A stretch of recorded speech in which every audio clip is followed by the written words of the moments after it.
fuck with the mix. Yeah, I fuck with this. I fuck with it. Yeah, good boy. That's a good boy. Hey, good call. Hold it. Hurry. No, that's all right, man. Rip it right out his eyes. Hey, he's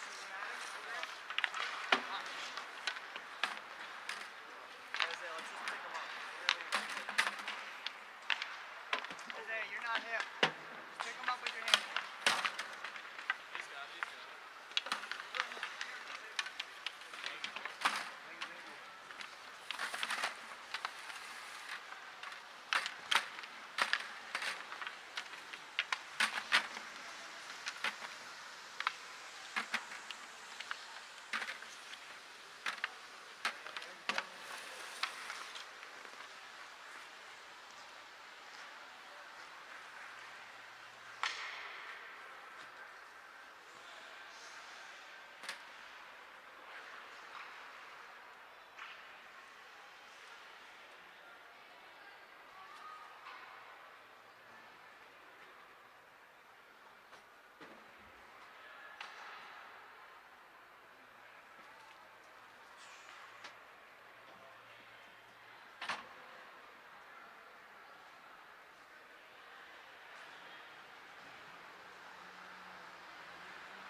The Flyer Athletic Boosters is a non-profit organization of parents, faculty, and community members that are dedicated to supporting quality youth athletic programs. Since 2004, FAB has proudly donated more than $500,000 to various youth and varsity programs. Help us to ensure the continued success of Little Falls youth and varsity athletic programs. Become a FAB member today. For more information, go to our website, flyerathleticboosters.com. Go Flyers!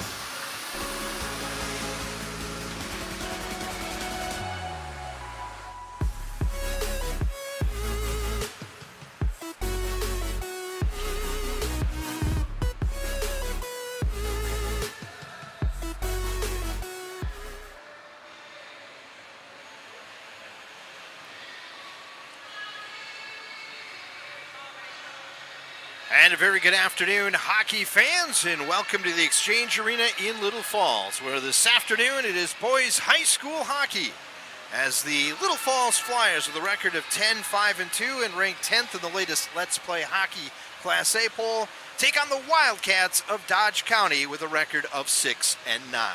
Hello everyone, James Hershey with you. Glad to be with you this afternoon for Flyer Hockey here on Flyer Media Productions. Mark Deal, Karen Warner, and the entire student body behind the scenes making us sound and look good. And to my right is Jamie Pettit. And Jamie, it is Hockey Day Minnesota, and here we are at the rink. Hockey Day Minnesota, and we got a big celebration. It's going to be a little unusual with our broadcast pattern today. It's not going to be quite as structured because it's a celebration of the first state tournament team for the Little Falls Flyers, 2004, 2005. It's the 20th anniversary of that first state tournament team. We will have guests between the first and second period. Those guests are scheduled to be Bob Stark, an assistant coach in 2004-2005, Michael Lichtig, and Stephen Fessler, also to join us between the first and second period. Tony Coocher, the former head coach of the Little Falls Flyers, will be with us for the entire second period. And between the second and third period, it will be Jared Fessler and Bo Hanowski. So that's our lineup of guests, obviously subject to change. Maybe someone else will wander up and want to be interviewed. Hopefully they got a name tag. And we'll get them on. Yeah, we need to check their credentials. Exactly. I just warned everyone in the press box. I said, it's going to be busy this afternoon. Please don't fall on the ladder. That's the most important thing. Everyone be safe as people are coming and going from the press box. Well, Jamie's going to be the traffic controller up here today, and he's already a little concerned. I'm nervous. Yeah, it's going to be a fun day today, and we'll talk about the 04-05 team coming up in a little bit. But let's talk about the 24-25 team and the Little Falls Flyers, unfortunately coming off a loss in Monticello. Yeah, they did lose to Monticello 5-1 on Thursday night. Monticello, a top 5 ranked team in Class A, and Monticello played like a top 5 ranked team in Class A with that 5-1 win. It was 1-1 after one. Ryan Othout scored for Little Falls. Brady Lerberg for the Monticello Moose. Shots on goal in the first 16 for Monticello, 8 for Little Falls. And then period 2 was penalty filled. We had penalties on both sides that kind of disrupted the flow of the game. Monticello scored 2 second period goals from Nathan Popple and Liam O'Donnell. Little Falls throughout the game had power play opportunities. They had 7 power play opportunities in the game. They had 12 minutes and 8 seconds of power play time and could not get a power play marker. Monticello led 3-1 after 2, and the Monticello Moose add 2 in the third period. Ashton Stoll and Brady McGriff. 5 different goal scorers for Monticello as they picked up their 17th win of the season. The Moose took 8 penalties in that game, and the Little Falls Flyers were whistled for 5 penalties, 4 minors, and then they had a 5-minute major to Lucas Gendro at the end of the first period that spilled into the second period. But 17th win of the season for the Monticello Moose. The winning goaltender for the Moose played well was Logan Blanick. He was 20 of 21. In a losing effort for the Little Falls Flyers, Isaac Collis was 31 of 36. Coach Hanowski has talked about it within the month of January. There's these weeks where they play 3 games. He wanted to have a week in January when he won 3 games, and this was the week that was really important to maybe do that because Monticello was on the schedule earlier this year. Little Falls lost at the Exchange Arena to Monticello 6-1. They would love to have avenged that first loss to the Moose. Didn't happen. So now the focus is a rebound against Dodge County, and St. Cloud Cathedral's here on Tuesday. All right, I had a chance to sit down and talk with the head coach, Joey Hanowski. We talked about the Monticello game. We talked about the 04-05 season, and we also talk about a milestone for Joey today. That right now. I'm joined now with the head hockey coach of the Little Falls Flyers, that being Joey Hanowski. And today it's Dodge County, and also it's the celebration of the 20th anniversary of the 04-05 team getting to the state tournament, or having a state tournament team in 05. And let's talk about that before we get into your season, obviously. And I think if I remember right, age-wise, you'd have been 11 years old when it happened, if I'm correct on that. Yeah, probably. My brother Bo was a freshman, and yeah, it was just an exciting time for Little Falls, and it was just the culmination of a bunch of people in our youth program and Cooch building out the high school program. This team set it off for the next 5 years for Little Falls, and I just think it showed a belief to our youth program that if we work hard, we can get to the state tournament. And I remember it was a very late night. I don't think the game started till 9 o'clock, and we had Duluth Marshall. What was it like in the Hanowski household when finally, for the first time ever, the Flyers were able to get there? Obviously, you were 11 years old. Your brother Ben would have been an 8th grader, and then obviously Bo getting the chance to play as a 9th grader. And I'm sure, obviously, your dad, and obviously being in the family and everybody in the hockey era, what was it like to finally get there, and what was it like in that household? Yeah, obviously super proud of Bo and the entire team, right? I think it was a phenomenal moment for Little Falls hockey. Me personally, I don't think it hit me until I walked into the XL. I've been there before for games, but getting to see your brother play at the XL Energy Center, I think for me it kind of set the stage for the next couple of years of Little Falls in general, but myself trying to get better to make the high school team and hopefully have a run to the state tournament. So yeah, awesome. It was an awesome year for Little Falls in general, but very proud for the Hanowskis as well. All right, so we will do some honoring of them coming up here in intermission number 1, and hopefully we got a bunch of guys that will be back today. Yeah, I think we got, I want to say 10 to 12, including coaches. So yeah, I think it was a good turnout. And exciting day. They deserve this day, so hopefully they all come and have a good day, and we can play good in front of them. All right. Let's talk about the game on Tuesday, or I guess was it Thursday, or I don't remember what day it is now of the week. So always had so many games in so many days, but Thursday against Monticello, the 5-1 loss. Your comments about that? Yeah, we just picked a bad game not to show up. I think if you look at the film, we had a lot of kids playing scared. I think they were a little nervous for the moment, and we talked about it a little bit yesterday and told them yesterday the beautiful thing is we get to keep playing. They didn't end our season. It was a disappointing loss, but we got Dodge County today and then a big one on Tuesday. What do you mentioned scared in even the post game on Thursday, and now you're mentioning it again. Is it, obviously teams at Little Falls, we've had the certain flus, let's just call them, against teams. Is that what you're kind of saying with this one too, or not? I don't know. I just think you look at the film, a lot of kids were making mistakes that night that they haven't made for a month or a month and a half, really. So I think it's just, we talked about a little bit yesterday, of as long as you give me 110% effort, you can make as many mistakes as you want and we'll live with it. I think a lot of kids weren't moving their feet. I think they were too scared to be out of position. I think they wanted to sit back and make sure they didn't screw up instead of just go full send. So we talked about yesterday that, I talked to the upperclassmen know, like, with me as a coach, if you give me 100% effort, we'll worry about the mistakes later. I do see that. And as a kid, when you're growing up, you don't want to make mistakes. And then as you become an adult, you go back and go, boy, why did I do that? I should have just gave everything, right? Yeah, and it's a lot of, like I said, the younger kids don't want to screw it up for the upperclassmen or the seniors. And we just talked yesterday, like, hey, we're all a team here. Like, you got to do it for each other and move your feet. And we always say when we move our feet and we stay 5-on-5, we're a really good hockey team. I think between playing scared and the special team battle stuff that game, we really struggled. So, yeah, new day today. We had a team meeting today, and it was just short and sweet. Like, let's get back to how we played the last month. What's the health of this team right now? It's okay right now. I think Joey Walensky's probably not going to play today. He's going to maybe dress, but that's more of a precautionary thing for Tuesday.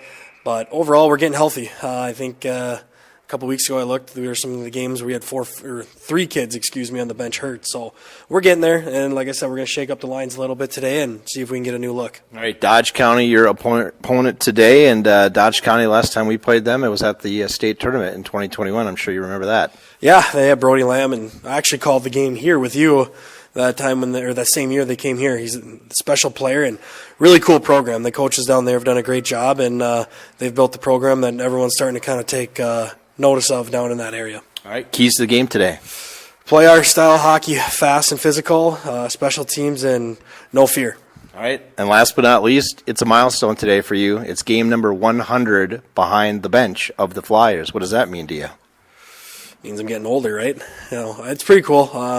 Like I said, 100 games is awesome to coach anywhere, especially as your alma mater. So pretty special day for me, but more importantly, it's a great day for the 04-05 team. Well, congratulations on being 100 today, at least 4 games behind the bench. Yeah, thank you. Appreciate it. Once again, that is the head coach of the Little Falls Flyers. That's Joey Hanowski. And congratulations to Joey Hanowski for game number 100. Of course, his predecessor had a few more games than that, but you got to start somewhere, don't you, Jamie? That's right. He's trending in Coach Coocher's direction. Tony finished with 426 career wins. He'll bring all 426 career wins with him as he joins us in the press box during the entire second period. Coach Hanowski's got 66 wins in his career. He'd love to go to the reception after the game for the 2004-2005 state tournament team with win number 67. That he would. All right, let's talk about Dodge County, the Wildcats, and of course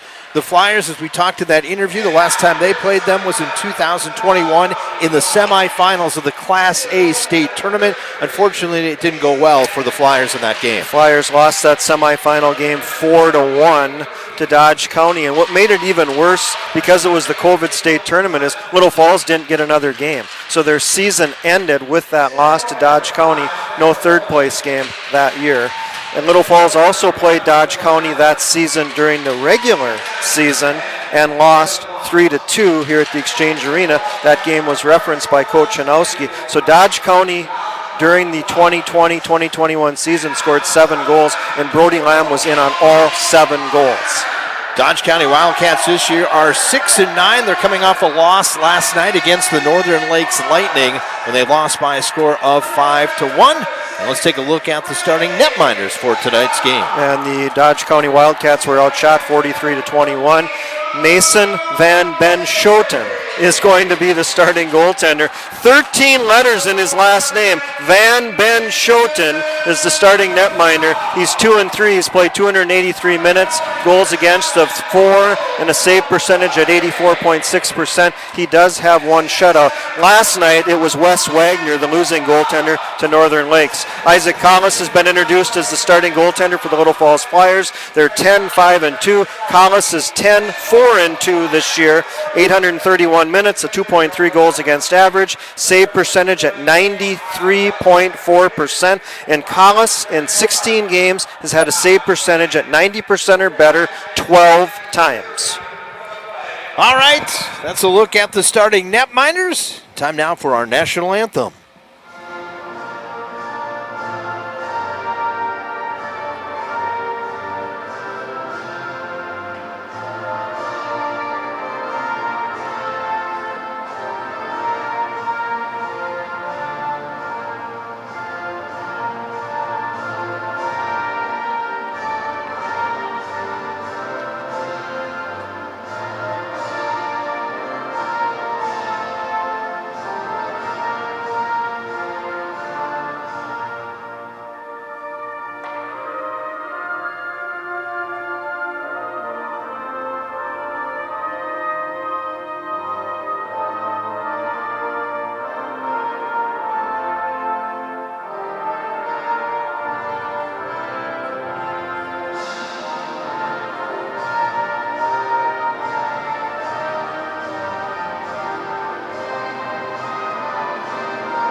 Little Falls taking on Dodge County this afternoon here on Hockey Day in the state of Minnesota. Also, it is the celebration of 20-year reunion for that first team that went to state. And I gotta believe we're gonna talk about something about state tournament in Professor Pettit's moment here. Well, Mark built a nice graphic as he usually does for this segment, and this shows what the Little Falls Flyers have done in 7 state tournament appearances. Of course, number 1 was in 2004-2005. Their best finish was in 2008-2009. They finished 3rd place. They beat St. Cloud Cathedral in the 3rd place game in overtime. Also of note, in 2012, consolation champions, Joey Hanowski was the captain of that team. Matt Stump was on that team, as was Ben Newman.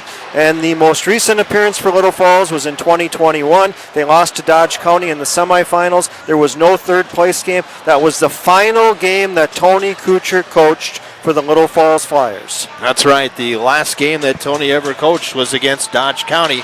And we'll get to talk with Tony coming up here during the second period today in this game. So the Wildcats, they come in with a loss, as we mentioned, last night to the Lightning. The Flyers also coming off the loss on Thursday to Monticello. The puck is down. We're underway with afternoon hockey here on Flyer Media Productions. The play down in the Wildcat zone, and just like that, 7 seconds in, we get an icing call, and we'll bring it back down into the Flyer end. Dodge County 6-9 this year. They are from Section 1A. They did make it to the 1A championship game last season, losing to Northfield. Right now, I believe they're probably a top 4 team in 1A, even with that sub-500 record. Puck picked up here by Dodge County. This is Klomps with it. Intercepted here by Chisholm off the back of Olthout. Picked back up here now by Beebe. Coming in across the line, into the corner. We'll get it back to the point now. Simons with it, trying to keep it in. Avery now picks up the loose puck. And we'll start to skate out to center ice. Moved ahead here by Majorly. Left wing side now, Mason Olthout with a shot. He scores! The first shot by Mason Olthout, and it beat the netminder Van Ben Schoten, and it's 1-0 Little Falls. As Mason Olthout finds the top right corner glove side on Van Schoten in the Dodge County Wildcats net. And Mason Olthout, we've got an icebreaker, 42 seconds into the first period, and Little Falls leads 1-0. 4th of the year for Mason Olthout. And of course, after the injury they had at Thief-River Falls, good to have him back in the lineup. Mason Olthout. Single assist to number 7, Bo Majorly. And Bo Majorly gets the lone assist. Bo Majorly's been playing some awesome hockey the last couple of weeks. I know Joey Hanowski has been talking about that. Puck picked up here now by Gibbs. Out to center through everyone. An icing call coming up here. All right, Jamie. You want to give the goal or do you want to give the lines, or why don't you do them both? Let's do the Lions. Ryan Othout centers Mason Othout and Bo Majurley. Lucas Gendros, the second line center. Brady Dick on the left. Derek Young on the right. Liam Toma, Bantam-eligible freshman, centers the third line. Brandon Laubach's a Bantam-eligible freshman on the left wing. Tyler Rakowski's a junior on the right wing. Primarily four defensemen for the Little Falls Flyers. Remy Chisholm, Luke Avery, Kyler Schmidgall, Alex Toma. Isaac Collis starting on net, and Joey Walensky is on the injured reserve list for the Little Falls Flyers. Hopefully, we'll see Walensky on Tuesday night against St. Cloud Cathedral. It's the first time Joey Walensky has not dressed for a varsity game in his career. 99 consecutive starts for the Flyers. Yeah, and of course, with being Joey Hanowski's 100th game, it also is Luke Avery's 100th game, too, because Luke and Joey have played with Joey all the way through. And Luke Avery, in game number 100, hasn't missed a game. Nope, not at all. Out to center ice it comes, picked up here now by Simons. He'll dump it in. Here's Kyler Schmidgall, plays it over there to Avery. Out now in front, coming in is Laubach to the forehand. The shot and the save made there by Ben Schoten once again. That's going to be a challenging one all game, isn't it? That'll be all right. Was that 4 syllables? Well, there's 13 letters in his last name. Puck played behind the netminder of Collis. A little easier to say. Well, we're about the only ones that know how to say it right, I think, in the state of Minnesota. Nobody else can figure it out, but that's okay. Am I wrong on that? Well, we do our best. We're not perfect, but we do our best to get the pronunciations correctly. We always meet with the head coaches before the game. But sometimes the players have 2 pronunciations for their last name. I know people like that in Wadena that pronounce their last name differently. Is there Pettit, and what else is there? What else have you been called before? Probably something that's not arable. 14 to go here in the first. I think that even got a chuckle probably out of Mark Deal up there in the booth. Back in the circle now, picked up here by the Flyers out to center ice. This will be Fredrickson. He'll dump it in just to the left of the netminder Collis, where it'll be picked up here now by Avery. Avery moves it ahead now to Othout. This being Ryan Othout, as his cousin Mason has got the first goal of the game. Mason Othout trying to pick it up there on the far side, unable to do so. Back the other way now. Coming in on that right wing side, and that's an opportunity down low there for Ludvigsen. He's the leading scorer with 41 points. He had an assist yesterday in the loss, 5-1 to Northern Lakes, coming in 18 goals, 23 assists for 41 points. That right winger on the first line for the Wildcats. Out to neutral ice it comes. Dumped in here now by Toma, that being Alex. His cousin Liam out there as well. Played to the line, but not in the zone yet. Ludvigsen tries to pass it over there to Simons, and it is moved ahead here by Dylan Allen, and then Allen nearly went into the Flyer bench as the gate opens over there. Somebody didn't click the handle down. Luckily, both players are okay. Get a dangerous, seriously hurt there. Dick moves it up now to Othout. Here comes Ryan in, and a save made there by Ben Schoten. And he holds on. The faceoff coming up down in the Wildcat zone with 12:32 to go in the first. Let's talk about that Mason Othout goal. First goal of the game, the icebreaker, 42 seconds. Mason Othout's 4th goal of the season. Single assist, Bo Majurley. Othout beats Ben Schoten high to the glove side to give Little Falls a 1-0 lead. Bo Majurley gets the assist on that goal. He was our Pizza Ranch player of the game on Thursday night in the 5-1 loss to Monticello. He's had a nice stretch for the Flyers. Last Saturday, scored his first goal of the season in the 4-1 win against Crookston. It was his first goal since December of 2023. So I've got the Majurley certificate in my satchel. Yeah, he's got now 3 points here basically in his last 3-4 games. He's playing well. As they're going to kick a couple guys out. They're going to kick both Gendro out and also Huso that is, going out. And so instead this time it'll be McNeilis, and in there to square it off will be Dick. Dick wins the draw, and the Wildcats, big hit by Avery. It's a penalty.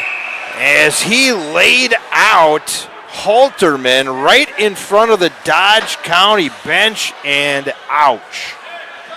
And Halterman is in some serious pain right now as trainer Trent will come out. Interference.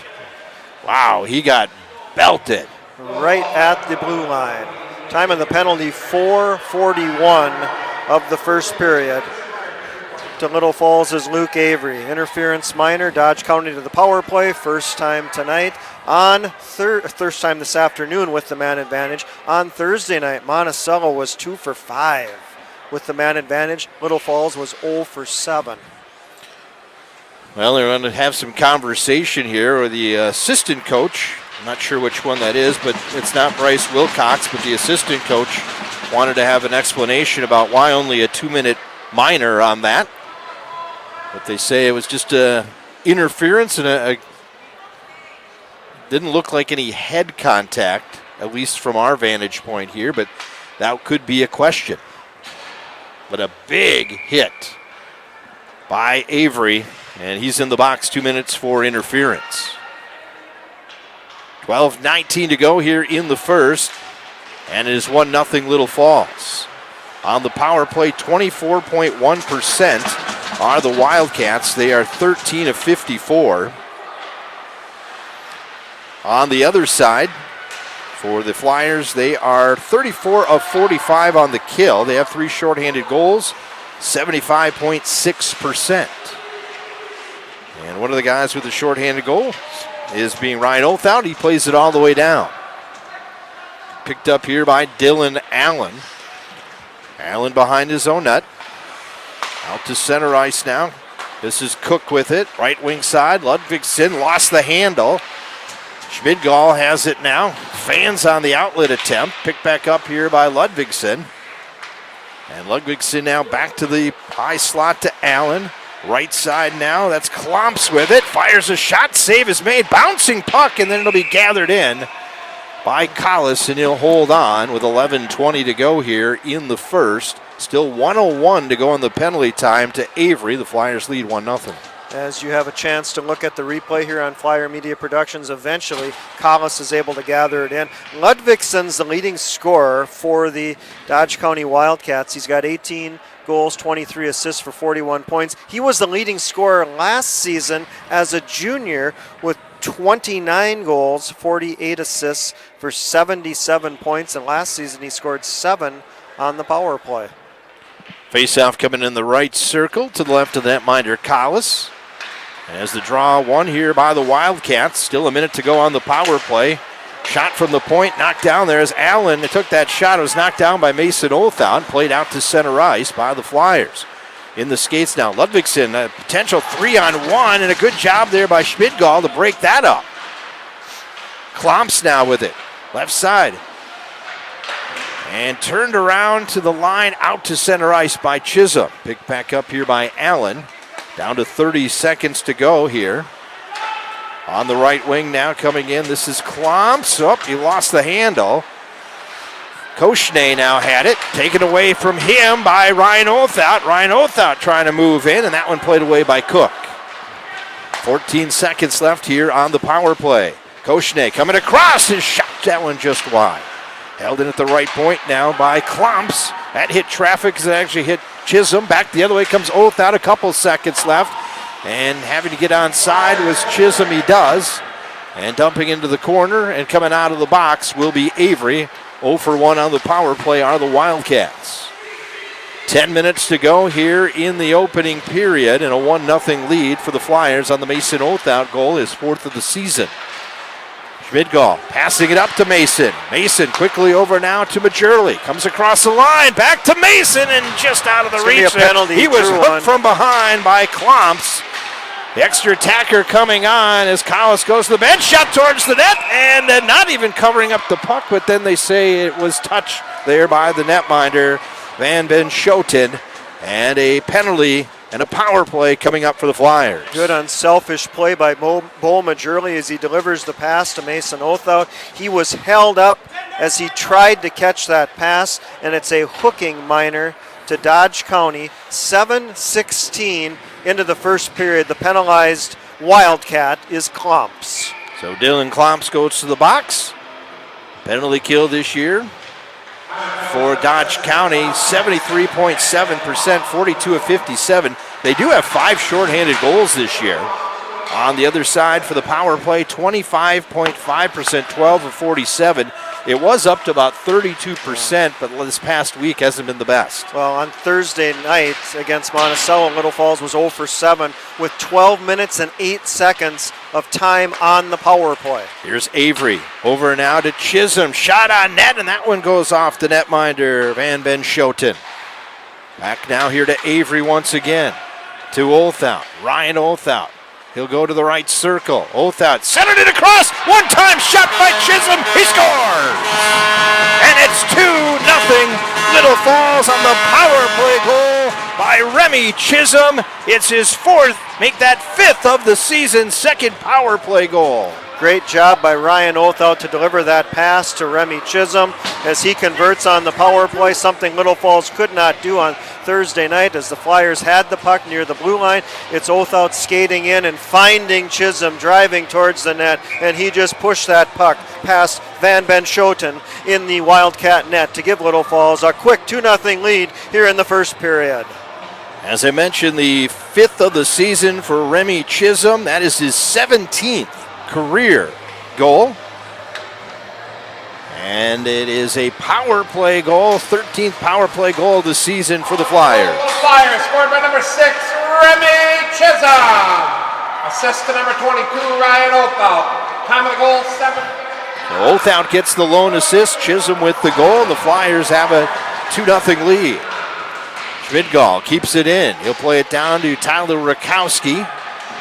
Rakowski out there with Toma. This is Liam Toma that sends it out, but right onto the tape there, the Wildcats, and they bring it back out to center. Schmidgall plays it ahead, just out of the reach there of Liam Toma. Going back to get it first will be Allen for the Wildcats. Dylan Allen will skate out to center ice with it. Taken away there by Rakowski. Then Klomps had it. Nobody wants to control it at center right now. Back on the stick of Allen on the wrong side of the line. Well, they say it's what could have been played, I guess, so no icing. 8 to go here in the first. And the Flyers leading 2-0. Here comes Avery now, trying to move around. As good job and good play there by Cook to interfere with him on a clean play. Dick now with it. Moves it up here to Gendro. Lucas Gendro dumps and chases. Back there to get it first is Griffin Gibbs. Gibbs will play it up on the left side. Koshnay touched it. And then dumped back in here by the goal scorer, Chisholm. Gibbs has it and played with a high stick. Yes. Face-off coming down in the Dodge County Wildcats. And for people that don't know where Dodge County is, it's actually a combination of a whole bunch of schools. Yeah, Cason, Manterville. Cass and Manterville. Cass and Manterville. Sorry. It's all right. It is Casson, I know that. All right, Byron. As the play continues. 7:25 to go here in the first. Back to the point it comes, and then it's cleared out by the Wildcats. Moved ahead here by Ludvigsen. Ludvigsen backhand attempt. Collis makes the save. Ludvigsen went short side. Collis didn't exactly know where that was, but he was able to get the pad over, make the initial save, and then the puck went wide. Back out to center ice. Moved ahead here. Koshnay with a shot. That one goes off the back glass. Karam's all the way back to Gibbs at the point. Shot on net. Save made there by Collis. And he will cover up with 6:55 to go here in the first. Little Falls leading 2-0. Isaac Collis. I know Mark Deal ran a graphic earlier for Isaac Collis. He has now made more saves than any goaltender in Little Falls Flyers history except Michael Stump. Michael Stump has 2,238 saves in his career. Coming into the afternoon, Collis is now ahead of Pakula and Spurl. Again, coming into the afternoon, he was at 1,758 in pursuit now of Michael Stumpf. And now he's at 1763. If they put an extra one up there, he only cleared it off. Well, according to the scoreboard, he's at 1762. Wasn't that shot on net cleared off? Must not have been, I guess. Must have been going wide. 6:40 to go here in the first. Played out to the line. No, it's not. Knocked down here by BB. And it now will just get out. Well, it looked like it went outside. Now it does. Picked up here by the Flyers at neutral. And then back to the Wildcats line. Moving it ahead, here's Allen. He'll dump it in. Chisholm directing traffic. He'll send it over to Mason Oathout. Tip there, trying to get it to Avery. Good stop there on the right side, though, by the Wildcats. And back the other way now, coming out to center ice. This is Ryan Oathout. Trying to weave his way around. Mason trying to tip it towards the netminder. And back the other way now come the Wildcats as it's moved ahead there by Holman.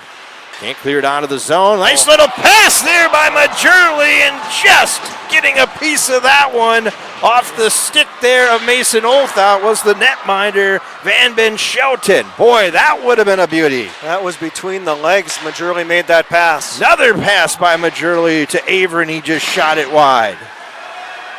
Boy, I tell you what, Majurley's a magician behind the net. We've seen that a bunch as of late in the last couple weeks. We'll have a chance to look at it again here on Flyer Media Productions. Good pass, Mason Oathout. Save made by Van Ben Schouten. And watch this pass right up. If we'd have had that go just a little bit more, we'd have seen the other one to Avery. Official scoring on Little Falls is second of the afternoon here in period one. 7:59 on the power play. Fifth goal of the season for Remy Chisholm. Single assist, Ryan Oathout. Chisholm from Oathout. 7:59 of the first on the power play. Wabach sends this one wide. Back out to center ice it comes. Schmidgall, well, he hasn't worked on it as much as Remy Chisholm has, and he plays it off the low ceiling here, and we'll send it back in. So for a little context on that, James interviewed Remy Chisholm before the Thief River Falls game. We had a radio broadcast a week ago Friday, and Remy explained how he practices away from games, making sure that he can clear that puck just underneath the ceiling here at the Exchange Arena. Yeah, I'm sure Wesley Watashik appreciates that too, so he doesn't hit any of the sprinkler heads up there. That would be a mess. Yeah. Of course, according to Wesley, though, there's no water in there unless there's a fire, then all of a sudden it shoots all the water to it. So that's just what I was told, okay? Well, I'm not going to dispute it. You're not disputing that, right? Nor am I interested in finding out. Oh, okay. Well, yeah. Played at center ice here by Gibbs. He'll dump it in. Schmidgall goes back to pick it up. Schmidgall now out to center, intercepted, but off sides there was Gibbs as Koshnay brought it across. Had to touch up, and instead the Flyers have it back down to the Wildcats end. 4:30 to go here in the first, 2-0. Comes out in the slot, and a juicy opportunity there for Ryan Oathout. Just couldn't get the handle of it. Played back to neutral, moved ahead here. Koshnay with a shot save made there by Collis, and he holds on. That first line for Dodge County, Cook, Koshnay, and Ludvigsen, 67.8% of the Wildcat goals have come from that first line. And Cook centers it. He wears 9. He's going to take this face-off. He's a Bantam-eligible freshman. Yep, he had the lone goal yesterday. Oh, and a quick shot taken there by Koshnay, and another save. That's two good shots by Koshnay and two good saves by Collis. Majurley back the other way. Gets it now to Ryan Oathout, and getting a piece of that one was the netminder, Van Ben Schouten. Back to the point it comes. Avery over to Chisholm. He'll play it into the corner. Majurley there, centers it out. Now in the circle, turnaround shot by Oathout. That hit traffic in front, never reached the netminder. Now another shot hit traffic in front there by Ryan Oathout. And it'll be Koshnay bringing it out to center ice. Ludvigsen has it at neutral. Tried to get it over to BB, and BB will send it in. 3:30 to go here in the first. 2-0 is the score. Little Falls leads. Played out to center ice. Goal scored by Mason Oathout and Remy Chisholm. This will send around, held in here by Avery. Avery plays it back in deep. Gibbs first to get there. Young now with it. Sends it in deeper. Brady Dick runs it down. He'll play it into the corner. Gibbs now with it. Tries to move it ahead. Gets some help here from Beebe. Out to neutral it comes. Picked back up here by Toma. Dumped into the corner. Gibbs now with it. Under 3 to go. That gets through everyone, and icing will be the call here on the Wildcats with 2:47 to go here in the first. Little Falls leading 2-0. Immediately following the first period, we will have the introduction of the 2004-2005 state tournament team. First state tournament team in the history of the Flyers program. After the ceremony, we'll have 3 guests. Assistant coach Bob Stark, Steve Fessler, and Michael Lichtag. Those will be intermission number 1 guests. Tony Coocher, former head coach of the Little Falls Flyers, will join us for the entire second period, and between the second and third period, I have confirmation that we have Jared Fessler and Bo Hanowski. Okay. I haven't seen Tony in the building yet, have you? No, but I know he'll be here. He's getting a quick power nap in maybe, huh? Been a long couple days for him, hasn't it? Yes, he was down at Hockey Day, Minnesota with the Brainerd Little Falls girls, and that's one thing we'll talk to him about. Absolutely. They had a 1-1 overtime tie to the host school Shakopee. Ludvig's in behind the net of Collis. Lost the puck there, and Alex Toma gets it out off the tape there. Mason Oathout turned around by Gibbs. He'll send it back in deep. And an icing call coming up here on the Wildcats with 2:18 to go. Shots are even 6-6. Little Falls has a 2-0 lead. This is the second half of an overnight trip for Dodge County. They lost to Northern Lakes last night in Breezy Point by a score of 5-1. They stayed in Little Falls last night. So they did what the Flyers did last week. Little Falls played in Thief River, and then we drove to Crookston. And last night, Dodge County played at Breezy Point. They drove to Little Falls and stayed overnight. So, you know, those mornings get long when you're on the road. Yeah, so about a 50-minute drive, give or take, from Breezy to Little Falls. I'm sure their weather was better than ours last weekend. Yeah, probably. I mean, I guess the drive from Thief to Crookston wasn't that bad, minus the finger drifts. Except those, well, I would call them large pillow drifts. Pillow drifts. Well, they're considered finger drifts, but yeah, you know, because they kind of look like fingers, numerous on the road. But yeah, they had probably about at least a foot deep, if not more. Let's just say I'm glad we didn't hit one. Yeah, it's true. It's a good thing we had your vehicle and not the man van. Which Bob Stark, by the way, today came up to me and goes, "Hey, is that your van out there that says man van?" The parking arrangement is it's you, then Bob Stark, and then I park behind Bob Stark. Oh, that's the way it's been most of the season. You lead off, Bob Stark parks behind you, and I park behind Bob Stark. So I feel that's a pretty safe lineup. I mean, we're not going to have any door dings, or you're not going to bump into each other. So we know who arrives first, and we know who arrives last. So Bob's here second. I never knew that Bob was behind me because I'm the one that that's Bob's truck. There's always an empty spot in between us. Shot by Avery, save made, rebound loose, and the Wildcats are coming back out to center ice. Right across the line, picked up here by Chisholm. Tony's in the building. I have confirmation. All right, good to know. Picked up here by Dick.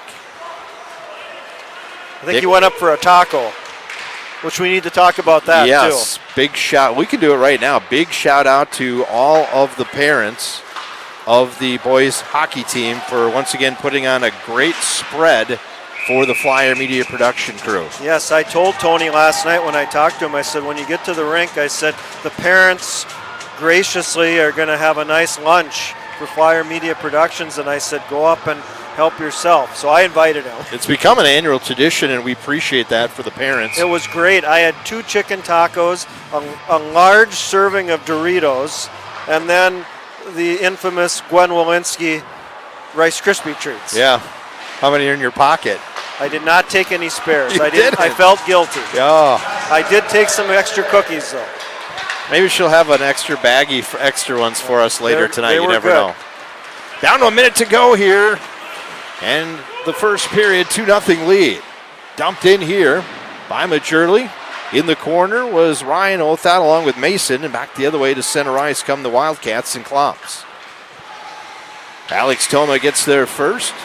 Puck played around, held in here by Gibbs. That one tipped wide by the stick of Beebe.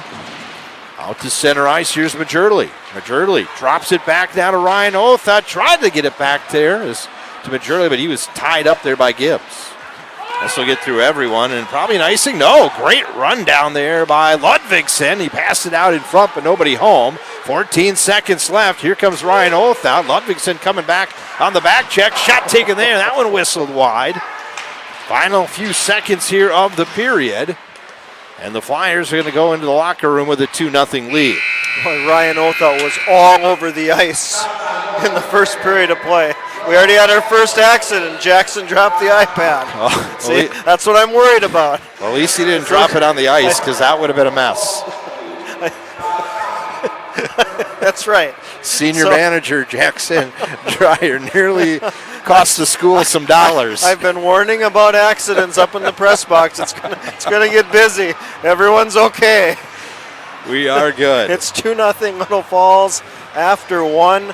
Shots are even 8-8. Why don't you give a quick summary here? Okay, we'll do the summary while we get set up for the on-ice ceremony for the 2004-2005 state tournament team. Dodge County comes into this afternoon's game at 6-9. The Little Falls Flyers are 10-5-2. Dodge County lost to Northern Lakes last night 5-1. Little Falls was a 5-1 loser to Monticello on Thursday.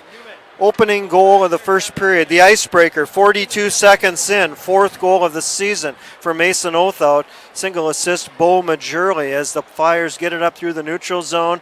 At the face-off dot was Mason Othout, and he fired it high to the glove side of Van Ben Schoten in the Wildcats net to give Little Falls a 1-0 early first period lead. Flyers led 2-0 at 7:59, a power play goal from Remy Chisholm, his fifth goal of the season. Look at Ryan Othout as Ryan Othout makes his way to the bottom of the left faceoff circle, then delivers a timely pass to Remy Chisholm into the back of the Wildcat net for a 2-0 lead. All right, let's send it down to Tim Brummer for our celebration. A very special group of Flyer hockey alumni.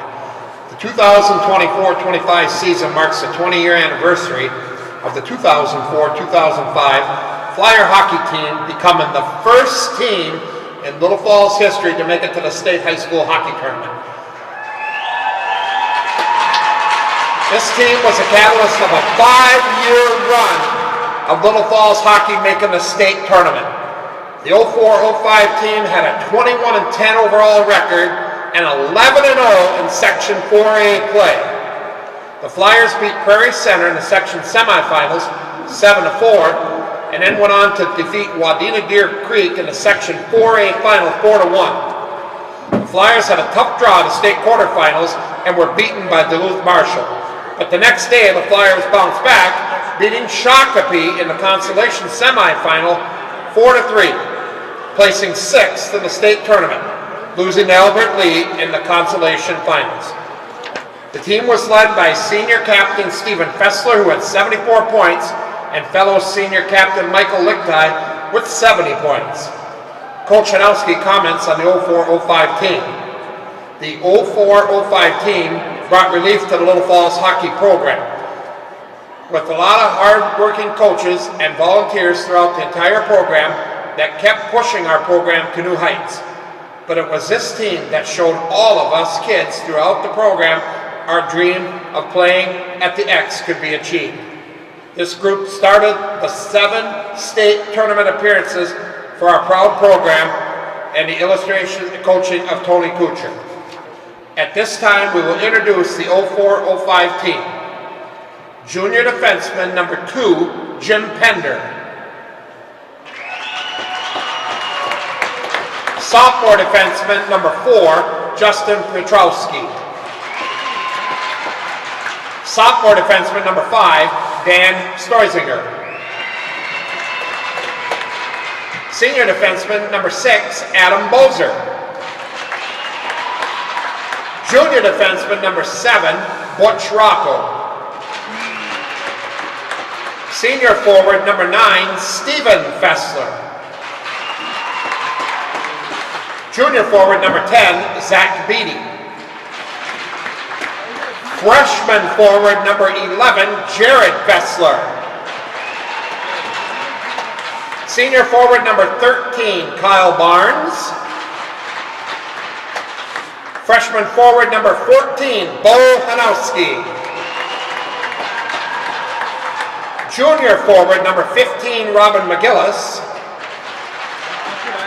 Junior forward number 16, Joey Cotton. Senior forward number 18, Kevin Cash. Senior forward number 19, Michael Lichtai. Junior forward number 20, TJ Rigwelski. Sophomore forward number 21, Luke Fafa. Junior defenseman number 24, Matt Boone. Senior goaltender number 25, Patty Stoy.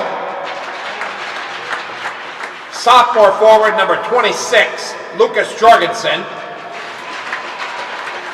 Junior goaltender number 30, Jake Kluver. Sophomore forward number 31, Zach Klosowski. Assistant coaches, Bob Stark, John Majurley, Adrian Hasbargen, and head coach of the Flyers, Mr. Tony Coocher. Let's give a round of applause for the first ever Little Falls Boys High School hockey team to participate in the Class A hockey tournament at the Xcel Energy Center in St. Paul. Give them all a round of applause.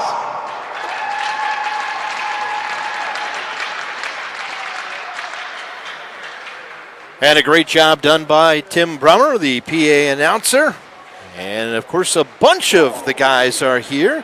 Not everybody, and there might be some of them that are actually watching right now on Flyer Media Productions. So if you are watching on that team from 04-05, once again, congratulations. And Jamie and I, we salute you for that first opportunity to go to state. We sure do, and Joey Hanowski wanted to do this right away at the beginning of the season, started to talk about it, make preparations, which afternoon would work out. We had a couple ideas, and there were a couple of dates that were thrown around, and it was settled that today would be the day that we would honor the first state tournament team from 2004-2005, 20th anniversary of that first state tournament team, and our guests have begun to arrive. Yeah, we're getting guests up here, so we'll let them come up. We'll get everything situated here. And of course, once again, congratulations to that very first team, the Little Falls Flyers, to go to state. The 04-05 team is joining us up here. Will be Coach Bob Stark. And also we're going to have up here, as we'll get the microphone to these guys, Steve Fessler here along with Michael Lichtai. We'll have you guys come on over. And you can hear me okay, Bob? Okay, there you go. Now you can hear me, Bob? Yeah. All right. Hey, Bob, let's start with you first of all, and congratulations on getting the honor today, 20 years. First of all, is it hard to believe it's been 20 years? Yeah. And secondly, what is the memory that you remember the most of that year getting to state? Well, a couple things. Remember, it was in the third period, and we were kind of taking control of the game, and I remember Lichtai actually making a big hit at the red line, right in front of the fans. I was really impressed with that. And then the other thing I remember is after the game that Tony and John and I were just like hugging each other and jumping around like, yeah, we finally got it done. Absolutely. Bob, did you bring your pep-up pills or whatever you call them? What do you call them? Those red pills. Fire-up pills. Fire-up pills, the hot tamales. Hot tamales. Yeah. Let's talk about that, guys. We've got, obviously, Stephen Fessler, Michael Lichtai, and the fire-up pills. Did you ever get a chance to have the fire-up pills, guys? Hot tamales? The hot tamales, yes. Yeah, the hot tamales. Okay, did they work? Some games. Kind of. Third period a few times, definitely needed them. Absolutely. I just asked Bob, what was the one big thing that you guys remember of that 04-05 season? I know, obviously, you're going to look at the win against Wadena to go to state, but is there some memory that you each have of that year, being at your senior years, that was so special for you guys, Stephen? I don't know if any individual moment stands out. I think it was the collective season. Just we won a lot, obviously, and as a group, it was all kids that we played with. And quite honestly, in our youth hockey years, we didn't necessarily win a lot. Let's put it that way. And so it was good to see us kind of come together collectively, have some success together, and and that was a dream for just about anyone that plays high school hockey in Minnesota, is to make the state tournament. So just getting there as a group that had played together all those years, and maybe not always had all the success. How about for you, Michael? Same question. Quite similar, but definitely like the relief of finally being the first team to do it, and then looking over at the coaches and seeing how excited they were, because they've been through more than we have. They've had multiple runner-ups, and just feeling like you were able to deliver when all the pressure was on us that year. That's the biggest memory I have. After you won the section championship, you beat Wadena Deer Creek, you had some time to celebrate. How long did it take before you were able to focus on what was next, the state tournament? I think that was a tough part. I think we were a little just happy to be there almost for a little bit. I know we went to watch our opponent in a section final game, and then I think it finally hit us like the team dinner when we got to see all the teams there, got to see the War Roads, the Moorheads, all that. Then it kind of hits you like, we're here, we got to kind of show up now. And Stephen, what did you remember most about, let's say, the first, maybe the banquet and then the first game? Not the result, but I mean just the experience itself. Yeah, well, playing on the XL Energy Center ice, and I said this before, I think when we did our interview, when we came out of the tunnel onto the ice for warm-ups, it was unbelievable how many Little Falls people were there. Like, the support that we got from the community was something I had never seen, growing up. So that was pretty impressive and pretty cool to skate on the ice and have all the community there really to support us. Yellow t-shirts. Yeah, there's a lot of yellow. T-shirts, that was cool. One thing that you guys, as I say, coaches, had to learn is how to learn going down to the state tournament and actually deal with everything other than the ice, being on the ice, didn't you, Coach? Oh yeah, before that Tony had to get together. I think you got together with Jamie and got all our stats lined up for down at the tournament, trying to get things lined up for the bus. Where in between games and stuff, having food in the rooms for the kids, and just all the unforeseen things that nobody sees. And so this first year really paved the way for the 4 years after and made it a lot easier as a coaching staff, and probably easier on the players too, because you knew what to expect year after year. So I guess the lack of unknown was not unknown anymore, right? Yeah, you have a little bit more experience that you can draw on, and Tony had to do some things, and then I would remember something, John would remember something, and it just kind of made it a team effort there to get things organized, and it became easier and easier every year. You're in the section championship game. You're a senior. Coach Coocher has said for years to me and to others the night before a game, you never know on a given night what you're going to get from high school age kids. Why was it different in that section championship game this time around? I think we were just fueled with a lot of energy. I think we came out and scored 2 goals pretty quickly. I think me and Steve went on a 2-on-1 right away and kind of did what we did all season. It was kind of score on a fast break. And I think that just kind of let it out, like, okay, we were in the pocket, we were in the zone after that. And then I think the baby line scored a quick goal after that, and then we were just off from there. The diaper line. Baby line. Stephen, how special was it for you to have your brother, a freshman, on the team? Yeah, that was, especially probably for my parents, more so than anyone, right? That was really the only year we played together through youth hockey, besides some random summer stuff. So obviously very fun to do that with him, and then probably more so for my parents. Pretty exciting to have us both be a part of that. Can you give us one of your favorite Tony Coocher memories? Well, that year in particular, and Lichtai probably goes here too. It's pretty obvious. He had a few garbage can kicks, and poor TJ Ringwalski took the butt end of 3 of those throughout the season. Somehow randomly happened to be in the wrong spot on the garbage can kick. So I don't know, that's just a random thing that sticks out always about that year. And who was the guy that set up the garbage can typically?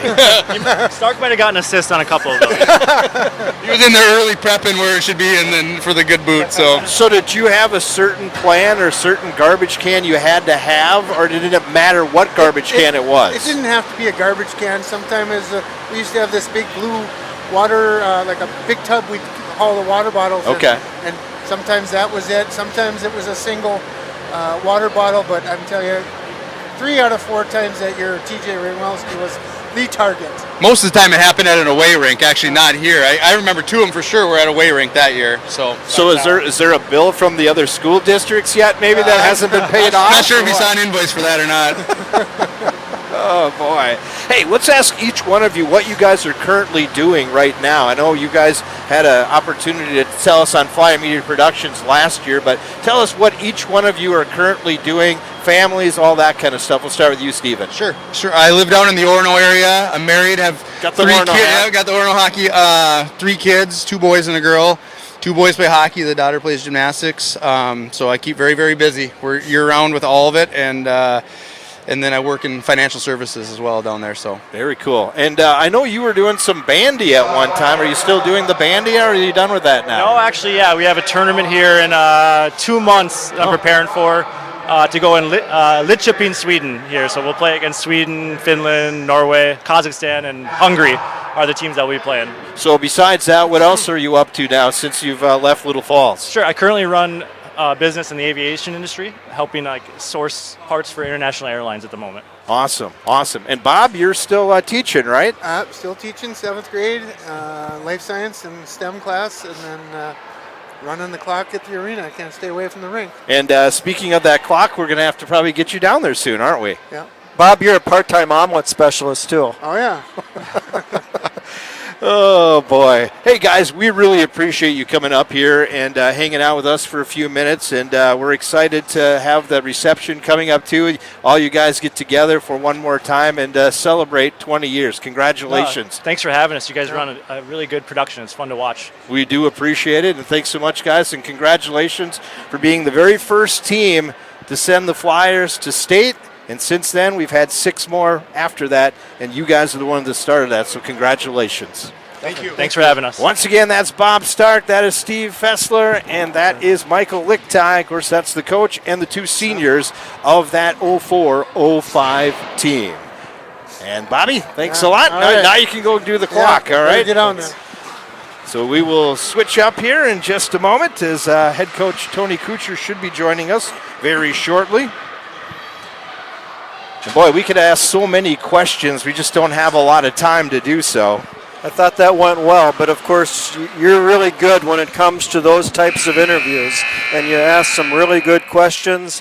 And yeah, I wish we had more time to spend with those guys, but we got a taste of what it was like for them 20 years ago. Well, here's the deal. You and I will have some more time with them, and anybody is welcome to come down to the Tavern on First afterwards of the game, too. And if you want to maybe reminisce about being a fan in the stand or a parent or that or watching these kids, I'm sure they'd be more than happy to chat about that coming up here after the game, once again at the reception down at Tavern on First. And here comes Coach Coocher. Yep. So we will continue the recap of the first period. Little Falls leading Dodge County 2-0. First period goals from Mason Othout and from Remy Chisholm. The Mason Othout goal was even strength 42 seconds into the first period. It was the icebreaker, and it gave Little Falls the 1-0 lead. Chisholm gets a power play goal at 7:59. Ryan Othout receives the assist for Chisholm. It's his 5th goal of the season as Othout makes his way to the blue line, gets all the way down to the bottom of the face-off circle, slides a good, efficient pass across to Chisholm into the back of the Wildcat net for a 2-0 Little Falls Flyer lead. Shots on goal in period 1, 8 for Little Falls, 8 for Dodge County. Collis was 8 of 8 in the Flyer net. Van Ben Schoten in the Dodge County Wildcat net was 6 of 8. 2 first period penalties, 1 to Little Falls, 1 to Dodge County. Little Falls is 1 for 1 on the power play. Dodge County Wildcats are 0 for 1 with the man advantage. Little Falls is 10-5-2. Dodge County is 6-9. 2-0 Flyers after 1. Welcome, Coach Coocher. How's it going? I'm just checking my messages from my lovely wife from Concordia Hockey. They're up 3-2. Dane's in the net. That's going to be one of our topics. We're going to talk about Dane's play at Concordia. We're also going to talk about Hockey Day Minnesota down at Valley Fair. And then the most important question is, did you have a taco? I had I did not have a taco yet. I was saving myself. I had reminiscing from... You were visiting. Visiting with the players. That's unusual. You're not much of a visitor. No, not yet. Oh, boy. Yeah. It's going to be a long night for you. You're going to sleep well tonight, aren't you? I might. It's been a long few days for you, hasn't it, Coach? It's been long, but fun. Let's talk about as we're underway here with the second period and a 2-0 lead for Little Falls Flyers. Let's talk about, first and foremost, you and the girls went down to Hockey Day, Minnesota, and had an opportunity to play the JV on Wednesday and then the varsity on Thursday. Tell us about that. Yeah, it was a great experience for everybody. The girls had a great time. Shakopee did a fantastic job with all the I don't know what they have, but I know the most part of it. All the fundraising, and we got a 2-on-1 here, James. That's okay. Looks like a penalty. As Luke Avery is taken out, making his way to the Dodge County net. The net comes crashing off all the way to the end boards. It's going to be a Flyer power play, 1 minute and 6 seconds into the second. You go ahead. They can watch on TV, yeah, okay. so it's not a radio I got broadcast. excited there when I saw 2-on-1. Absolutely. But yeah, Shakopee, they have to fundraise, and all the volunteer work that all the community does is just outstanding. It was a great time. I mean, they did it right, and the ice was beautiful. The atmosphere was great. Our JV on Wednesday night, it wasn't too cold, but they have heaters on the benches, and it's just a great time, a great atmosphere. The girls loved it. Thursday was our main game against Shakopee, tied 1-1. I thought our girls played outstanding, and Shakopee is a very good team. So, but yeah, in the distance, all the rides and everything, it was kind of a neat thing. They had all these fire pits, and they had a couple food trucks, I guess you want to call it. And it was a great time. I managed to get a corn dog. So okay. Well, the biggest question is did you go on any rides, or did the girls go on any rides? No, on me. Okay. Yes, on the girls. Okay. We were the two of our girls were the first riders ever for the Valley Fair. Almost a goal. Just like a coach, right? Our two of our girls were the first girls to ever take a ride in the winter. Shakopee, yes. the Valley Fair's never been open in the winter. They had, I believe, 3 rides. I couldn't tell you which ones were open, but they were the smaller ones and not the big Venom or whatever it was called. The log flume wasn't available. No, it was frozen. Yeah, so, but yeah, they got in and a couple rides and they did a nice job with getting the rides. I was a little nervous that in the winter you'd have a ride, but right. I think they were. I wonder if they had to thaw them out or something, know, because you think about the parts that are in a ride that are spinning around, right, and the grease and all that kind of stuff. Yeah. I don't know. They must have did an awesome job getting them going, but you'd hate to be on the Ferris wheel and have it get stuck on top. Yeah, you might not come down till March. Yeah, it would have been a bugger getting off of there, but they had a great time. There was fire pits around. They had a great big huge facility to warm up where you could get food and drinks, and then you could buy a sweatshirt and things like that. And yeah, it was a great thing. I had an opportunity. Oh, there's a goal, number 6.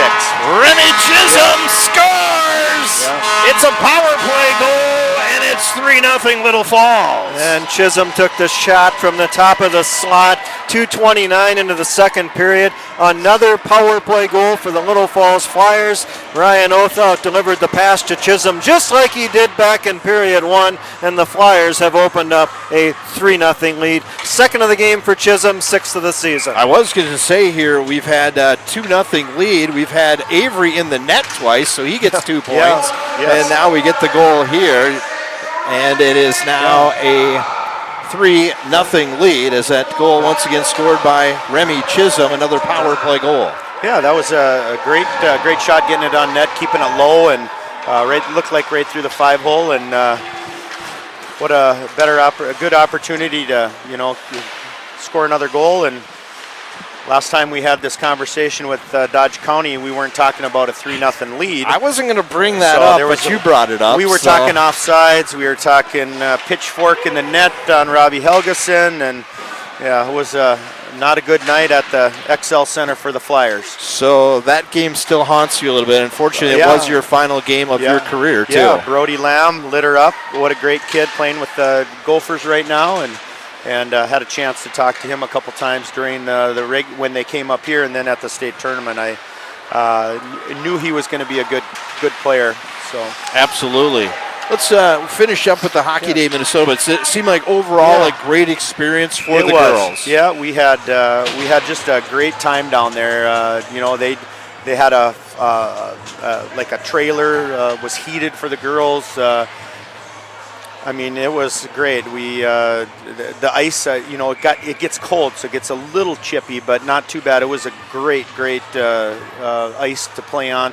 There was some shadows out there to make it interesting. We also played on a rink that had no neutral zone, so it was kind of more NHL style. Oh, yeah. So the neutral zone was very small, and from the blue line to the end boards it was just huge.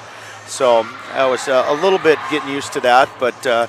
I didn't think the girls got really cold. Just the ears, for the most part, we did a great job as coaches to get them ready, and they skated outside a couple times also. So just in Brainerd. So how was the glare for the goaltenders? Erica, I think it was okay. She, there was some glare, definitely some glare there, and some other things, but she played. She's been fantastic this year, and she was. She was as good as ever this weekend. Even in the Rogers game that we played on Friday, we lost 2-1, and it was a well-played game for both teams. We just could not get the puck in the net, and that's kind of been our Achilles heel this year. It has. So it's the 19th Hockey Day. I had a chance to start watching coverage at 8 o'clock this morning. I've not attended a Hockey Day in person. I watched now 19 on television. Is it better in person? I think it's better in person. I think that the fans are there. They have an opportunity to warm up. They have an opportunity to get into the facility on a 2-on-0 here. Here's a 2-on-0 back and forth. The Olthout Cousins, and they score!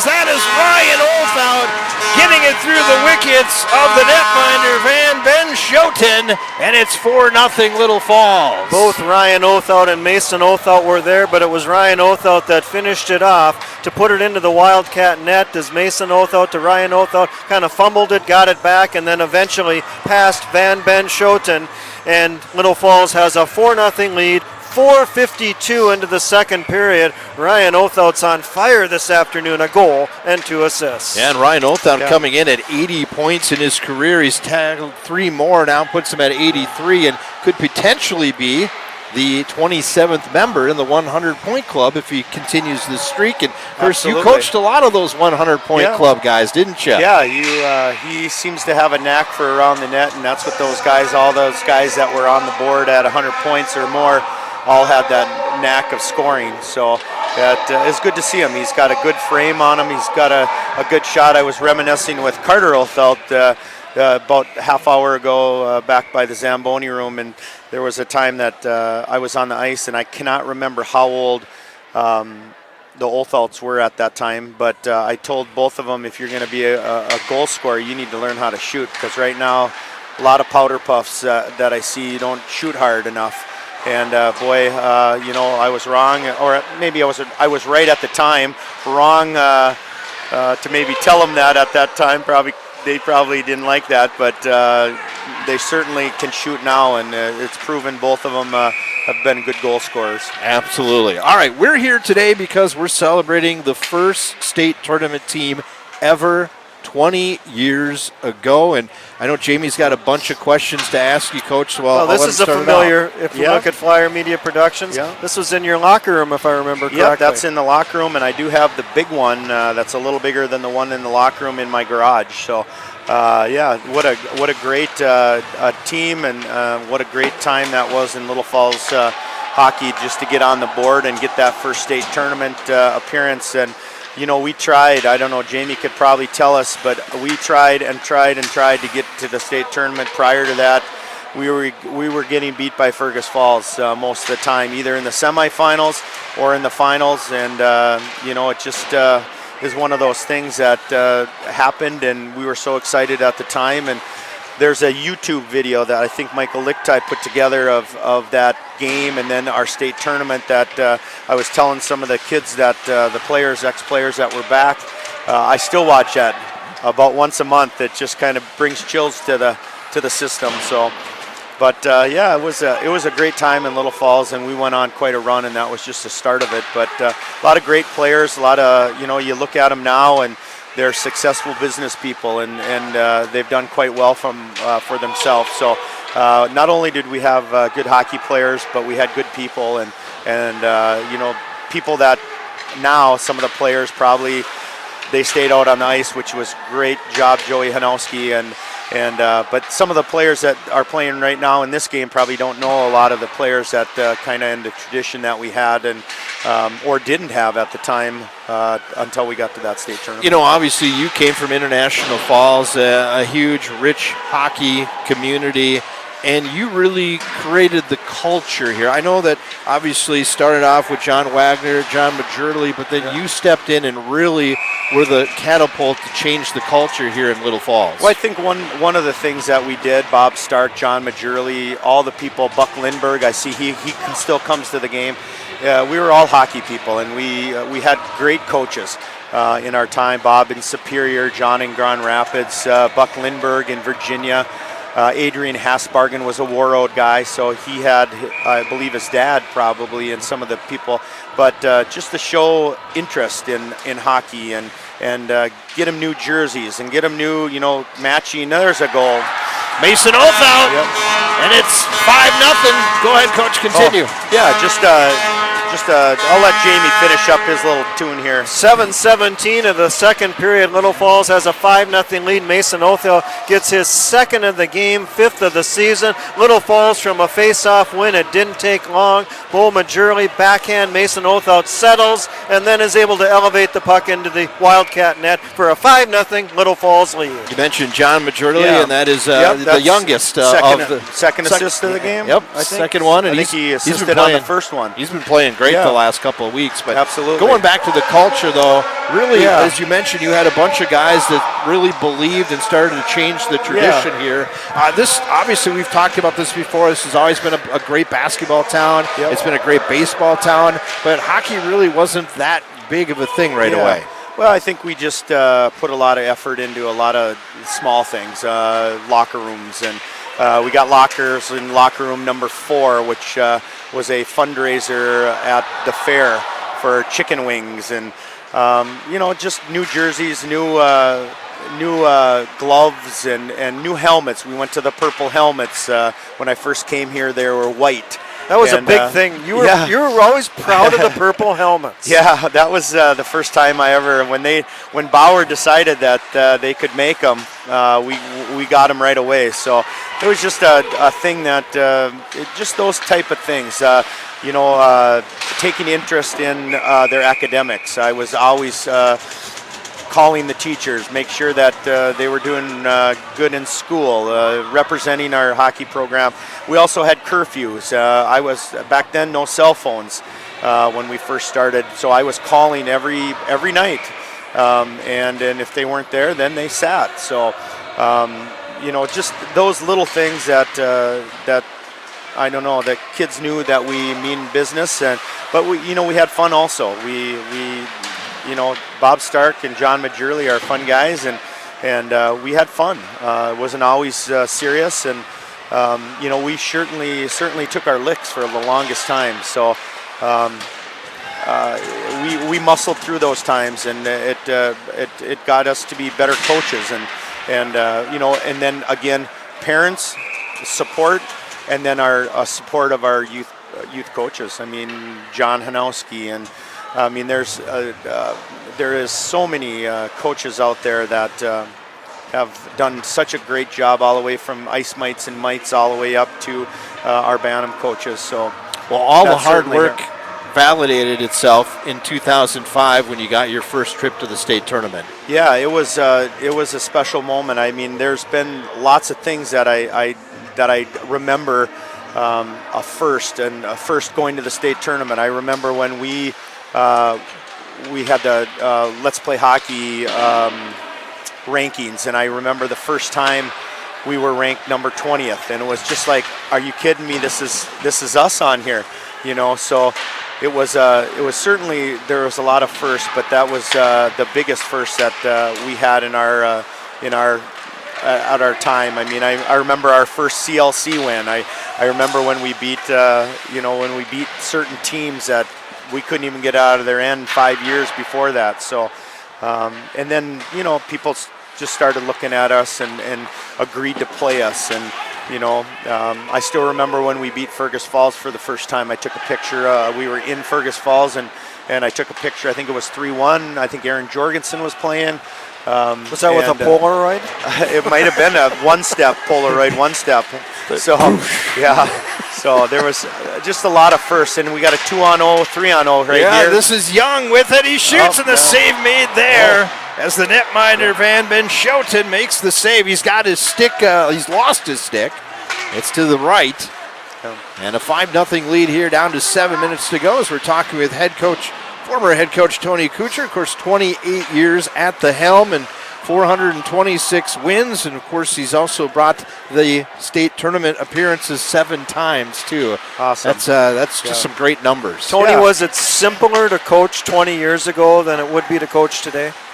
Or is that a complicated question? That is a very complicated. I don't think we have enough time for that. I think there's some things that are very much easier, and I think there's some things that are very much harder.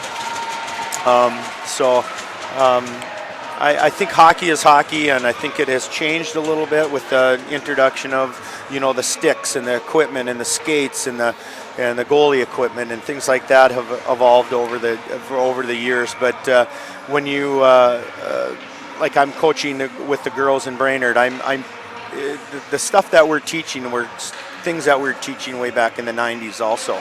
But the certain things that are out there that have changed a little bit. The speed of the game is so much faster, and the physical play is so much bigger now. So and the garbage cans are probably a little harder. Yeah, now that's too, right. right? I saw TJ Ringwalski, and he was always the beaten boy. When I'd come in and kick a water bottle or kick something, it always seemed to gravitate towards him.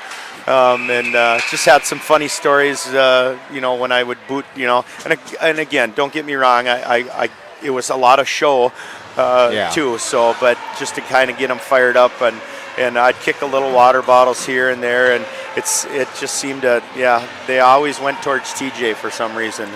Tony, you were 0 for 4 going into that Section 4A 2005 championship game. You had lost 4 section championships.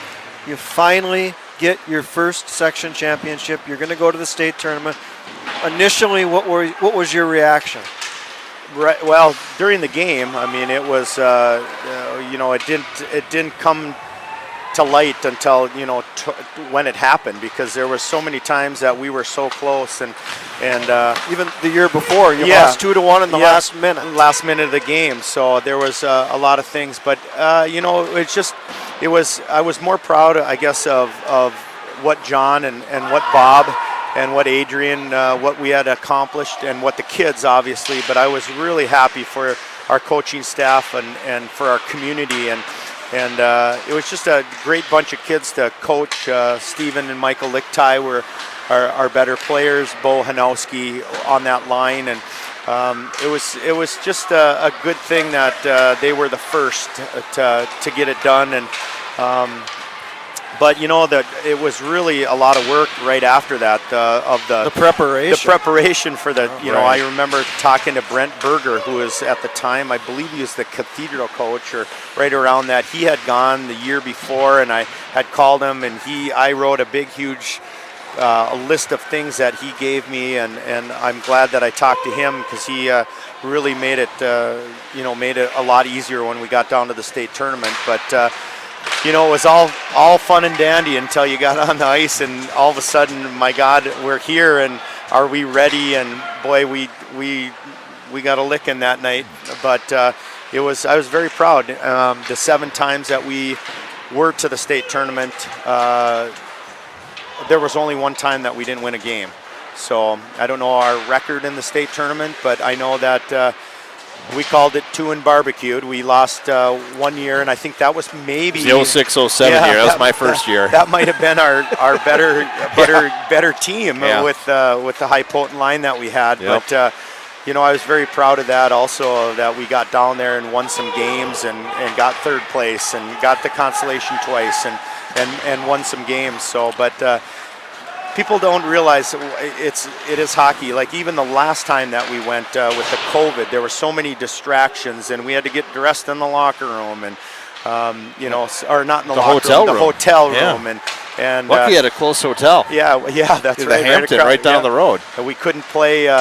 We couldn't play another game because of COVID, and but yeah, that had to be a tough way for it to end. Yeah. You lose to Dodge County in the and the way you lost too. Yeah. In 2021, and then no third place game. Yeah. So it was good. I mean, it was they did what they can at the time that we had of what we had, and but it was a great thing. I mean, you always good shot from Chisholm's got a hat trick.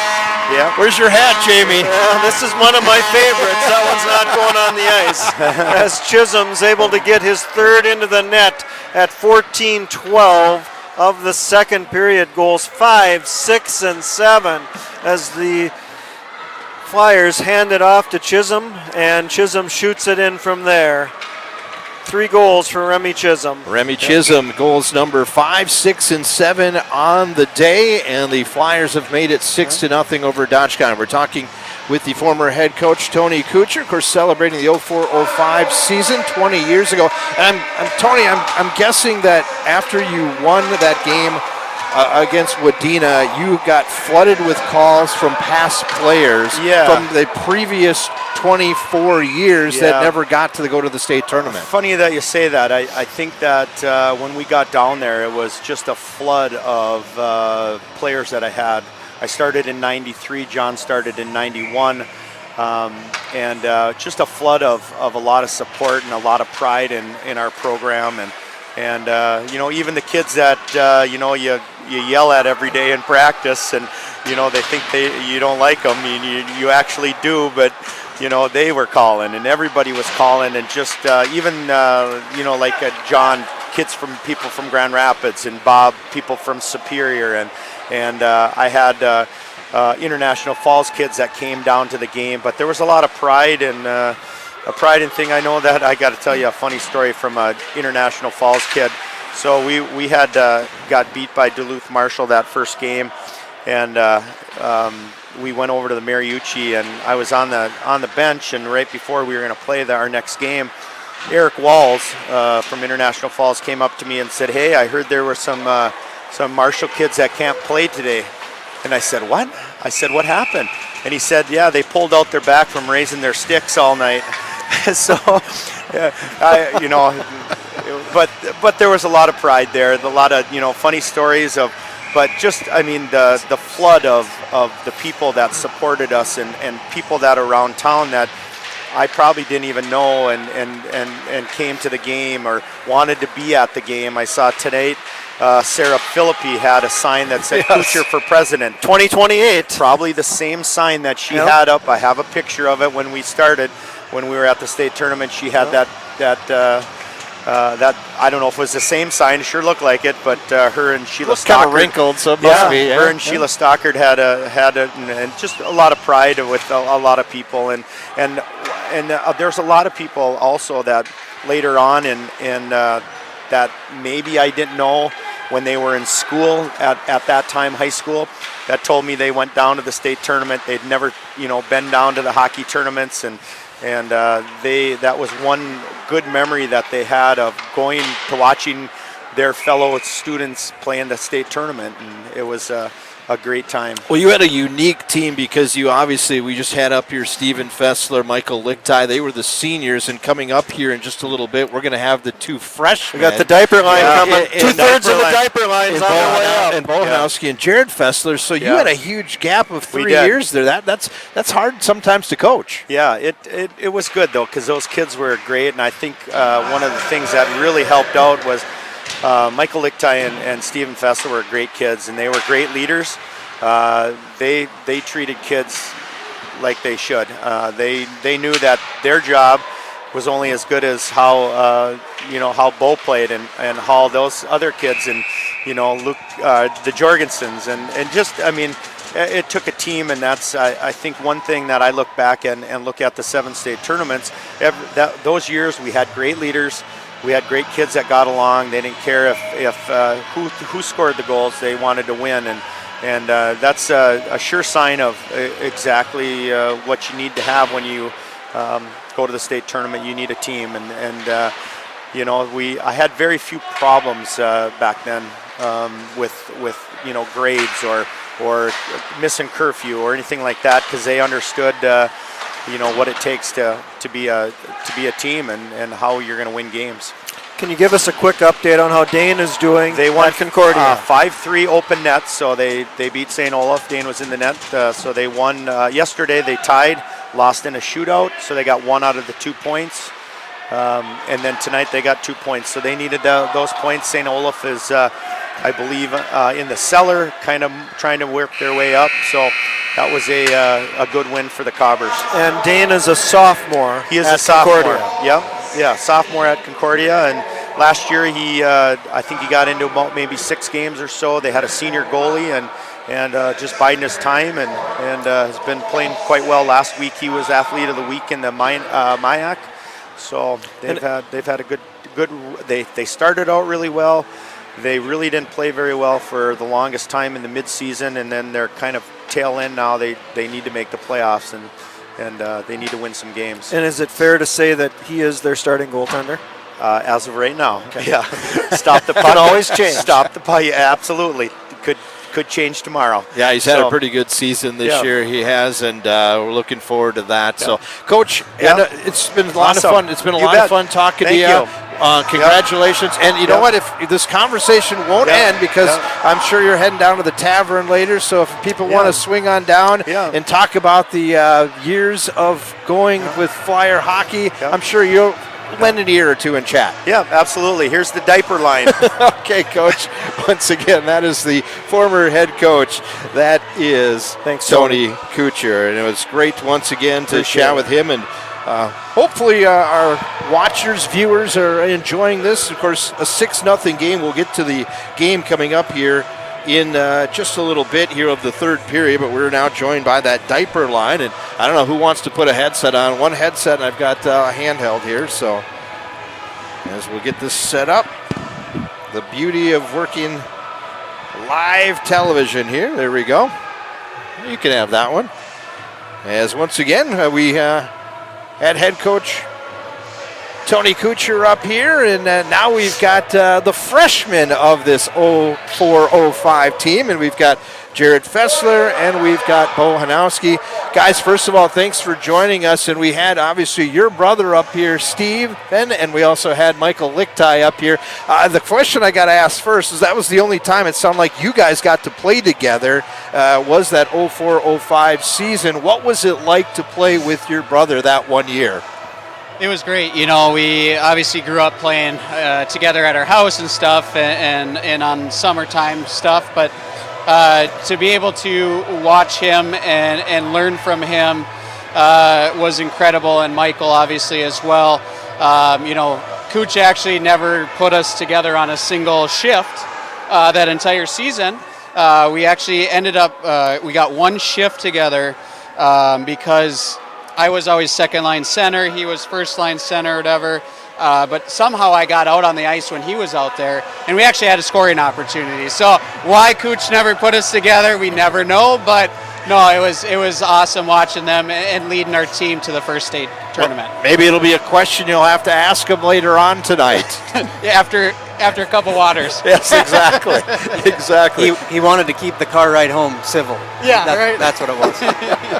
Hey, Bo, let's talk about you. And obviously, you are the first Hanowski to get to go to the state tournament. And eventually, your brother Ben joined you, and then Joey came along for the ride at the end, too. What was it like for the very first time for the Hanowski family to get an opportunity to go to the state tournament? It was very exciting. It was a new year first one to play high school hockey, and for me it was just a whole brand new experience. Everything was new from the beginning of the season, start of playoffs, and then to make it to the state tournament was pretty exciting. We knew that it was important for all of those upperclassmen being Bantams the year prior. We were in Alexandria the year prior when they just came up a little bit short, and I think new and exciting, but knew what the expectation was. Well, Jared, we love Coach Coocher's quick comments, and he's entertaining. How did the diaper line come about? Oh boy, I don't even know how we started it. I don't know where. Realistically, it was obviously we were all Bantams prior, but it was two freshmen and a sophomore. Which being Lucas Jorgensen, correct? And Lucas Jorgensen, yes. I don't even remember how we ended up getting called the diaper line, the baby line, the everything, but yeah, I mean, obviously it stuck with us and still is today. So too bad Lucas couldn't be here with us to join. He is the energy on our line, I'll tell you that. So but yeah, I don't know exactly how it started. I suppose Cooch probably came in furious after something and started calling us. Yeah, I don't know where it came from, but I mean, it was way better than TJ's, where you got every garbage can kicked at him. Yeah, that's been a common theme this afternoon. That's come up 3 or 4 times already. Yeah. I think TJ had a magnet on him or something that those water bottles gravitated towards. So, Jamie, you're in charge of any water bottles, garbage cans to keep it away from TJ Ringwalski if anything happens later on today. Okay? We don't need any trouble at the reception after the game. No. Let's get into a little bit more of the season. And the one thing that I thought was really interesting about this year is because obviously your brother, Steven, Michael Lichtai were seniors. You two guys were freshmen. There was a pretty big age gap, and you I don't think, saw that too much with the Flyers until that year. Yeah, obviously, coming in as freshmen into, playing 4 years older, technically. My brother is 3.5 years older than I was. That is a huge age gap at that age. But, we started off, not going to lie, it was a fast-paced game when we first played our first few games. Yeah. And, but practicing with the upperclassmen like that, and learning from them and them teaching us really helped us, as a especially supportive line and get a few points as well. I think that they did a very good job of leadership that year. Yeah, they were very good leaders and treated us really well, too. At no point did I ever feel not a part of the team. Yes. They did a good job of making sure everyone was brought along and felt part of the group. You two as freshmen, you're in a section championship game. You're both pivotal to the offensive attack for the Little Falls Flyers. Why don't you both tell us, we'll start with you, Bo, what was it like the night of the section championship game? There were some nerves, for sure. I remember being in school and just, like, the day took forever to go. And then we finally got out there, and it was nice to just get the game going. Jared, how about for you? Yeah, I agree. There was a lot of nerves, and obviously, growing up watching all the Flyers teams lose that section final, it was a big moment. But we knew we had the team, and obviously all the seniors, juniors from the year before had a very close loss at the section final as well. We just knew we had to play really well, obviously, and we ended up coming through.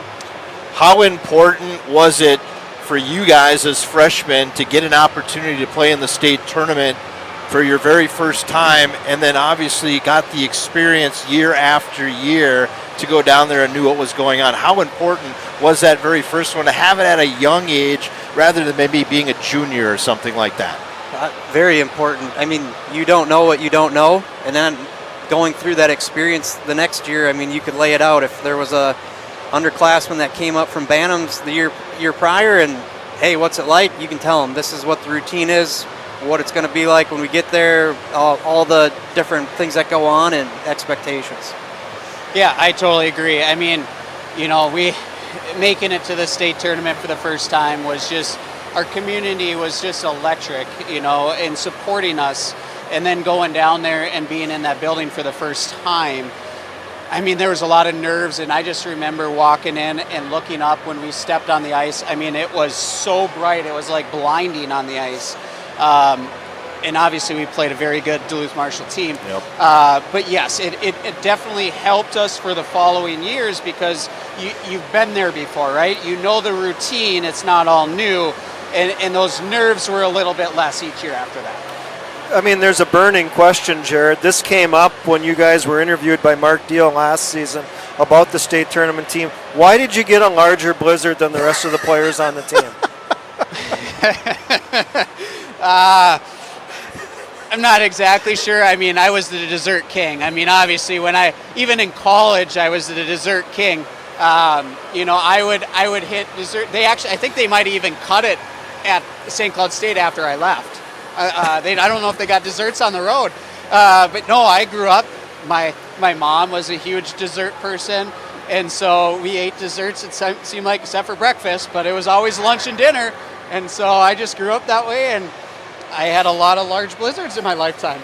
Well, the cool thing, too, is you guys were the very first team to go to the Dairy Queen, which is a big thing. And, of course, I know head coach Tony Coocher did a great job behind the scenes. I think at that time was it with Doug Violette was there, I think, as he was running it, and said, hey, we need to do this. And you guys had an opportunity to do that, didn't you? Yeah, we did. Yeah, started the tradition. That's part of the expectations. You can tell the kids coming up, well, we're going to go to the Dairy Queen before we leave. Absolutely. So, figure out what you want. A favorite Tony Coocher memory, Bo, for your time with the Little Falls Flyers? You probably have many. Can you drill it down to one? One thing that came to mind, I think it was the first day of practice. We were doing a 2-on-1 drill, and Jim Pender came across, I had my head down, and maybe hit me at about half of what he could do. Yeah. And I remember Tony yelling, keep your head up or you're going to get hurt out here. And thankfully Jim held up a little bit, otherwise I'm not sure if I'd be here today. Jared, do you have a favorite Tony Coocher memory? Yeah, I would say, in practice, we always did breakout drills, right? And Tony would always, every once in a while, he would say, watch this. And then he would try and take the puck and dangle everybody, and he'd always lose it. I don't think he ever got a shot on goal. Yeah. And no one would even try and stop him. He was dangling himself. I mean, did you kind of feel sorry for him? I did. He was a goalie, so what can he expect? He'd pop in unexpected to do that. Yeah. Hey, guys, let's, before we wrap things up, what are you guys currently doing, family situation and that? I know, Jared, let's start with you and tell us what's going on in your life now, 20 years later. Yeah, so I moved back to Little Falls in 2020. My wife and I both own a business here. We have 2 daughters. They're twins. They're 6 years old. They figure skate, so not in the hockey world, but trying to get them to be dancers, but we're trying to get them dancing. We're trying to get them golfing. We're trying to do all that fun stuff. So, but no, I mean we are very glad that we moved back to the area. And you? Awesome. Right now, currently working for Edward Jones in St. Joe is where my office is, and then I live in Sartell. Been doing that for about 10 years now. Jamie, we are standing right next to the number 2 and number 3 all-time scorers here in Little Falls. Obviously, Jared Fessler, 247 points, and right behind him, Bo, 237. That's crazy. You guys need extra large suitcases to carry all those points around with you. Right? Yeah. So the last question we have to ask is, whose golf team are you going to go on? Are you going to go on my golf team, or are you going to go on Jamie's golf team? Well, we need to find out what their handicaps are first. Bo, what's your handicap? How's your game? I'm about a 7 right now. Okay, Jared, your handicap, how's your game? 5-2. 5-2, okay. Well, we're in the process of planning a made-for-YouTube event on Flyer Media Productions next summer. We haven't got it all worked out, but you guys are candidates to be a part of it. Well, I'm always on Hershey's teams during the summer, so I think we go well together. We've got 2 championships. We got 2 championships. Yeah. It's going to be and that doesn't give you a headache.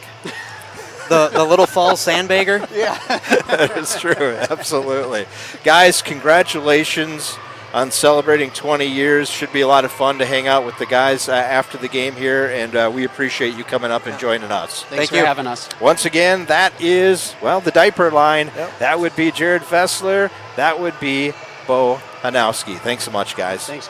Once again, thanks to those guys, and we are about ready for the third period here, but let's get a quick recap of the second period. I know, Jamie, it's been a lot of things going on up here. Hopefully you've been doing your homework. Well, it was well worth it. Yes. Boy, that was fun. The first period intermission with Michael Lichtide, Stephen Fessler, Bob Stark. Tony Coocher joined us during the second period, and we just finished up with Jared Fessler and Bo Hanowski. It couldn't have went better. But the Little Falls Flyers, it couldn't have been better for the Little Falls Flyers on the ice, as they scored 2 in the first and 4 in the second. Let's take a look at the goals in the second period. 2:29 of period 2 on the power play. Remy Chisholm's 6th goal of the season, with Ryan Othout assisting.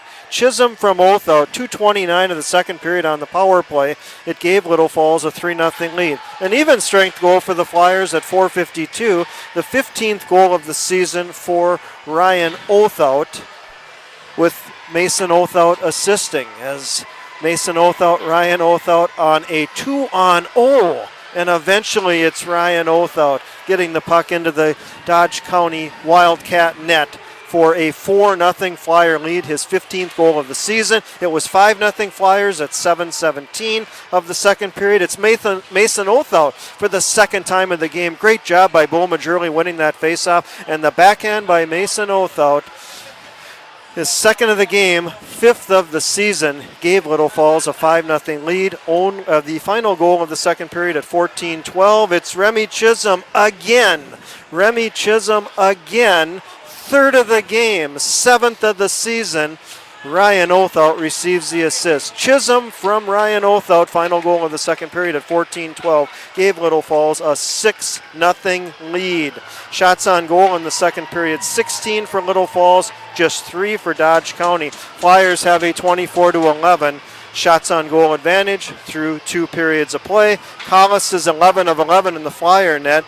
Van Ben Schoten is 18 of 24 in the Dodge County net. Flyers are 2 for 2 on the power play. Dodge County 0 for 1 with the man advantage. 6-0 Flyers, running time here in the third period, with the 6-goal margin in the Flyers' favor. And both netminders are still in the net, and we are underway as that puck just nearly missed Joey Hanowski as it went slamming right into the home bench here just below us.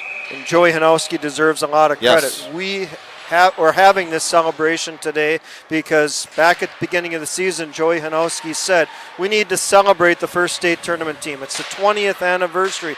We need to have a celebration, and today's the day. Wow, we could have had thousands of more questions. We could have gone on for hours with all 5 of them, all 6 of them today. And wasn't Coocher great during the second period? Yeah.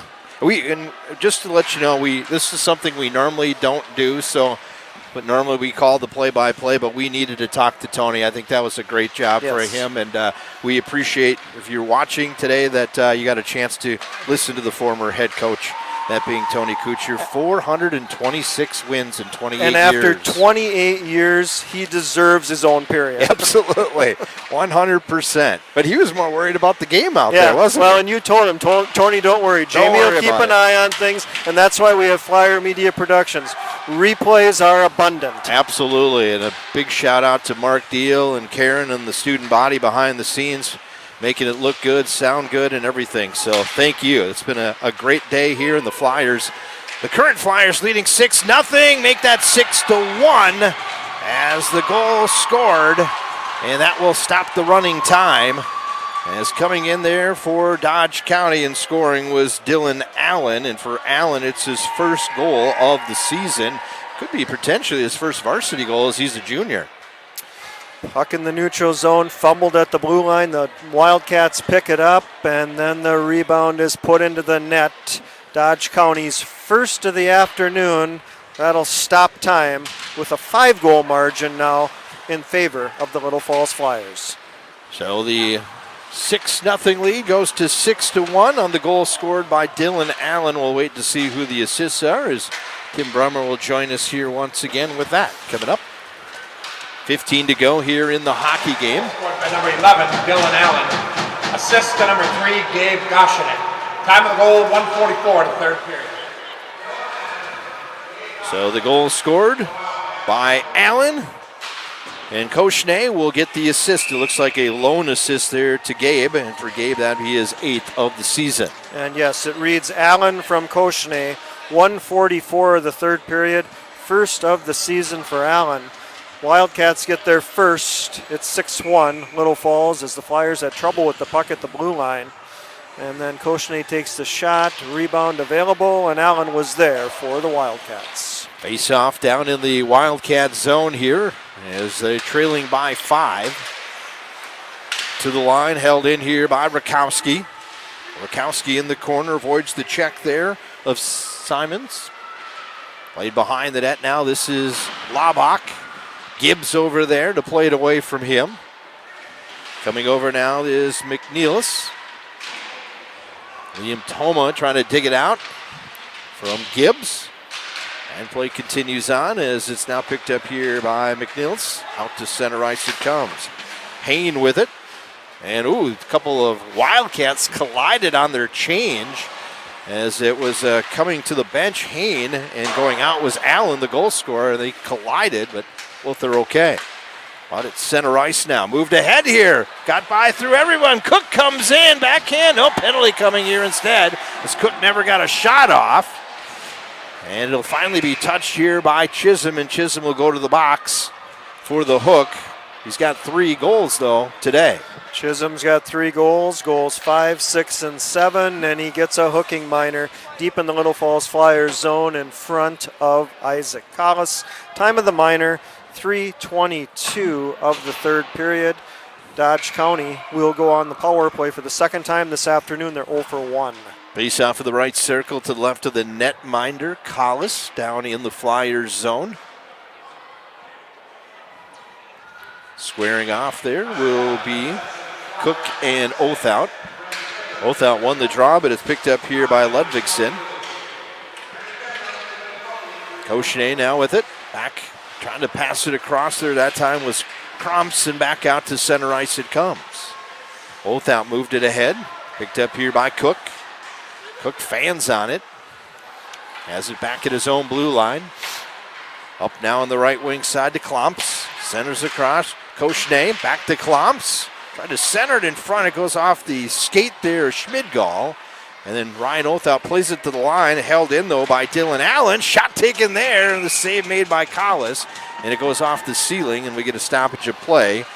With 12:58 to go here in the third, Little Falls leading 6-1, 120 to the hooking call to Chisholm. Flyers have 6 goals this afternoon. The defenseman Remy Chisholm's got 3. Mason Othout with 2. And also scoring Ryan Othout. Mason and Ryan Othout have been a good partnership this afternoon. That they have, as head coach Joey Hanowski talked about in the post-game show at Monticello. He might have to turn into the mad scientist again. And obviously with the injury to Walensky, he decided to put Mason Othout up on that first line, then also put Majerle on that first line too. And Mason Othout was on the injured reserve list Tuesday night when Little Falls beat Northern Lakes 2-1 in overtime.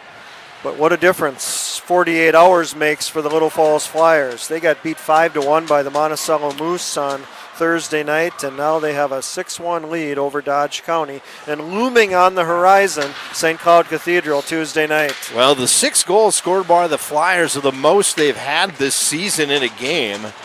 The other 2 games, they had 5. They had a 5-1 win against Princeton, and then the 5-2 win against Alexandria. But this is the first time they have gone above 5 with 6 now, with a 6-1 lead. So good to see the scoring today here at the Exchange Arena. Good to see the power play back on track. Yeah. 0 for 2 against Northern Lakes, 0 for 7 against Monticello, 2 for 2 this afternoon. And you're getting your defensemen, too, scoring some goals, getting a lot of different secondary scoring that they're not used to. Ryan Othout, though, coming in now. That one goes right behind the netminder. And somehow it does not go in the net as Van Ben-Schoten had to go right through the pads. I don't know how that didn't go in. Majerle now got hit along the wall back there. And this will flip up. That was Fredrickson that gave a good bump there to Majerle. Here's Avery now. Avery with a shot, trying to feed it through that time to Brady Dick. Back in the corner now. Here's a shot, and that one maybe went off the mask of the netminder, Van Ben-Schoten. And then we get a shove after the whistle here as Fredrickson put down Brady Dick. Was a look at the Ryan Othout effort a few seconds earlier that did not go. And Fredrickson's going to go to the box for a cross check as he upended Dick at the end of that play. Actually, I think it might have been after the whistle. 5:46 of the third period. Ushered to the penalty box was Fredrickson for cross-checking. Flyer power play, 2 for 2 this afternoon. Face off right circle. Draw one here by the Wildcats. They'll play it all the way down to center ice. Chisholm back to get it. 3 goals today for Remy. Here's Ryan Othout. He'll move it ahead now back to Chisholm. On the tape here of Avery. Ryan Othout now with it. Othout being shadowed there by Ludvigsen. Give and go, Chisholm to Ryan Othout. Shot on net and a save made there by Van Ben-Schoten. And played all the way down once again by the Wildcats. 10:40 to go here in the hockey game. Minute 20 to go on the penalty time to Fredrickson for cross-checking. Played back behind the netminder Collis. Setting it up there is Ryan Othout. Gives it off to the speedy Avery. Here comes Avery weaving his way through. Center ice blue line. Avery still with it. Puts on the brakes. Now goes behind the net. Avery still hanging on to it. Half wall. Back now to the high slot here. Taken by Othout. Back to Avery. He's got a shot. And a save made there. Boy, that was looking back corner. And a good save there by Van Ben-Schoten. And he holds on. Give Van Ben-Schoten credit as he moved to his right just in time to cut off that Avery shot. 10:08 to go here. Still 55 seconds to go on the power play here for the Flyers. As Jamie mentions, 2 for 2 today. Those numbers will go up. Here's now Toma. Second group out there. Schmidgall back to Alex Toma. Also out there is Mason Othout, Brady Dick, and Derek Young. Mason Othout started this game off with a goal. In the corner now, this is Brady Dick. He'll send it back now over to Alex Toma. Back to Dick. Behind the net now. Taken here by Othout. Mason, that is. Mason Othout to Dick. Now over to Toma. Back over to Schmidgall. Down to the final 25 seconds here on the power play. In the corner now is Young. Young now gets it to the forehand. Gets it over to Mason Othout. Back over to Young behind the net. Young now still with it. Waiting. Still with it. Waiting. Goal line extended. Gibbs tips it away from him. Then plays it in the corner. Gibbs now being bumped there with Othout. Picked up here by Young. Comes out now to Schmidgall. A shot there to save made. Rebound loose. And the penalty times expire. We're back to 5-on-5. Schmidgall, and here's an opportunity maybe for the Wildcats. It comes the pass up here now to Hain. His shot on net, the save made by Collis. Hain picks up the loose puck. Gets some help now there from Beebe. He'll send it over. Koshine's shot, and that one up and out of play with 8:49 to go here in the third and a 6-1 Flyer lead. 29-16. Little Falls has the shots on goal advantage. Good replay here on Flyer Media Productions for a scoring chance that the Flyers had. Brady Dick was available right there. Yeah. Couldn't get control of the puck. Could have had his first varsity goal. As he's got 2 points. He's been moved up from that third line to the second line today. 8:40 to go here in the contest. Flyers looking for win number 11 on the season and finish out the week 2-1. First, but the one they wanted got away. Yep. But you got to start a streak again, right? Next week, 3 big games again. Of course, 2 huge games in the section. Tuesday against St. Cloud Cathedral. Thursday down to Richmond as they take on River Lakes. And then on Friday back here on Flyer Media Production for a second time in the week, they'll take on Laverne. And Laverne's probably the favorite right now in Section 3A. Play back out to center ice. This will be picked up by Rakowski. Rakowski and the entire Flyer team likes chocolate milk. We've been figuring that out, haven't we, in the broadcast on our radio. We ask them a question, what's the 2 things you want to see in the refrigerator? And it always seems to be chocolate milk, doesn't it? And then you disclosed to us that you don't actually buy chocolate milk. You buy the white milk and then mix in the syrup because you can control the chocolate content. Absolutely, and you know which kind of syrup I use, right? The heavy stuff. Hershey's, you know. Yes. I missed it. I totally missed it. I had that teed up for you, and you just whiffed. You should have slid me a note. Oh, wow. That was like a duff off the drive. Yeah, that was. Wow. Maybe next time. Out to center, coming back in. This is Chisholm just behind him. Gibbs out to neutral. Picked up here by Ludvigsen. Ludvigsen moves. Nice cross. Comes across. Quick shot. Tough angle. Good job there by Collis. We haven't talked much about Isaac Collis, but he's been pretty solid back there with 16 saves out of 17 shots. And cruising to a 6-1 lead here. Sometimes for a goaltender, it's tough when it's kind of a one-sided thing. Little Falls just took over in the second period, out shooting the Wildcats 16-3. Collis didn't see much action in period 2. No. His T-shirt wasn't wet. Not at all. Maybe Tony needs to come up and do more broadcasts with us so the Flyers score a bunch of goals. Here's Schmidgall, left wing side, goes behind the net. Kyler in the corner, back now to Toma, sends that one wide. Young gets it off the wall. Young shot trying to tip it in front there was Brady Dick. And back out to center ice here by Koshne. Schmidgall down to 6 to go. And a 6-1 lead here for the Flyers. Gendro trying to get it to Dick. Holding it in there was Toma. Back out to center.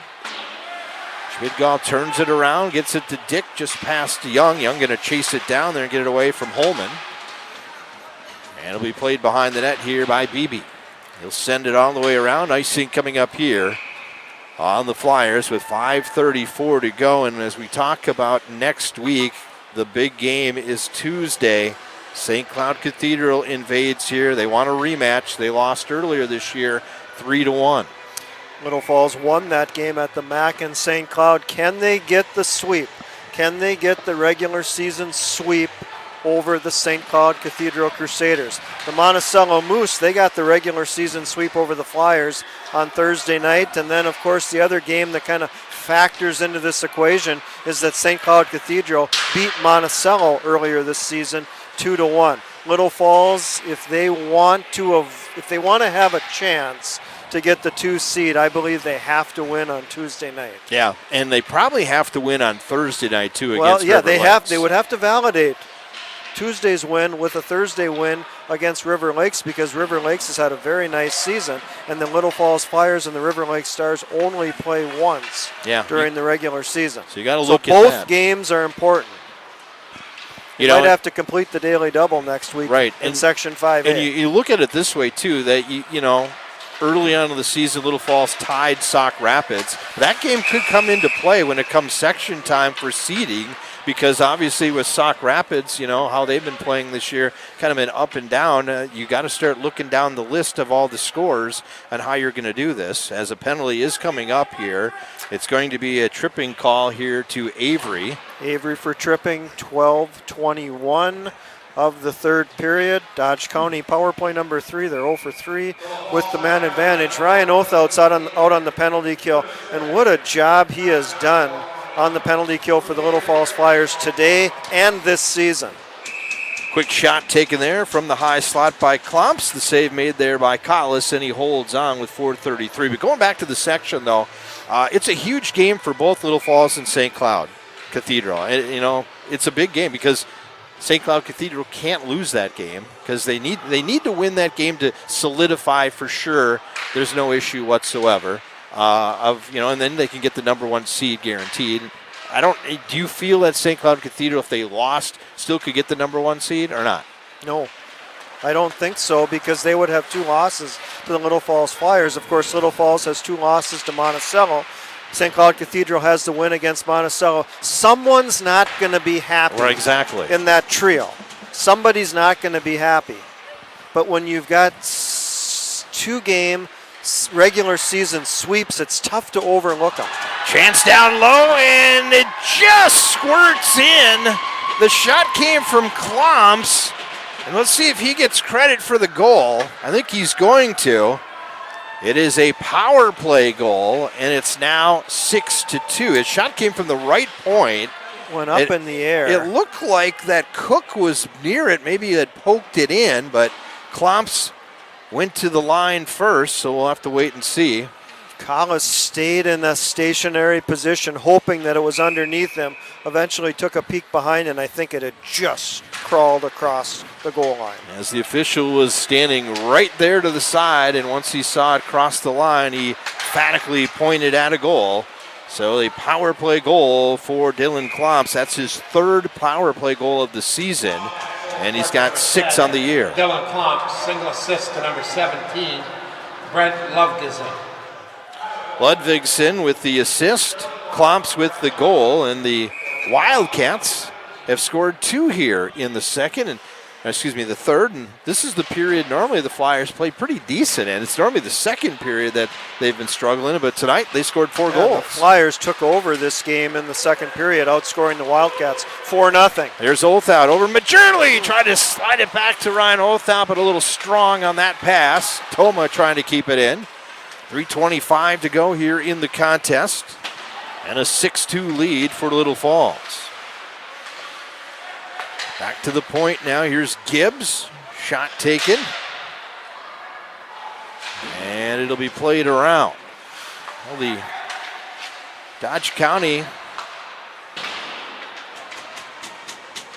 I believe they had did they have a 1-0 lead yesterday against Northern Lakes? Or was it Northern Lakes scored first? I printed out the score sheet from last night.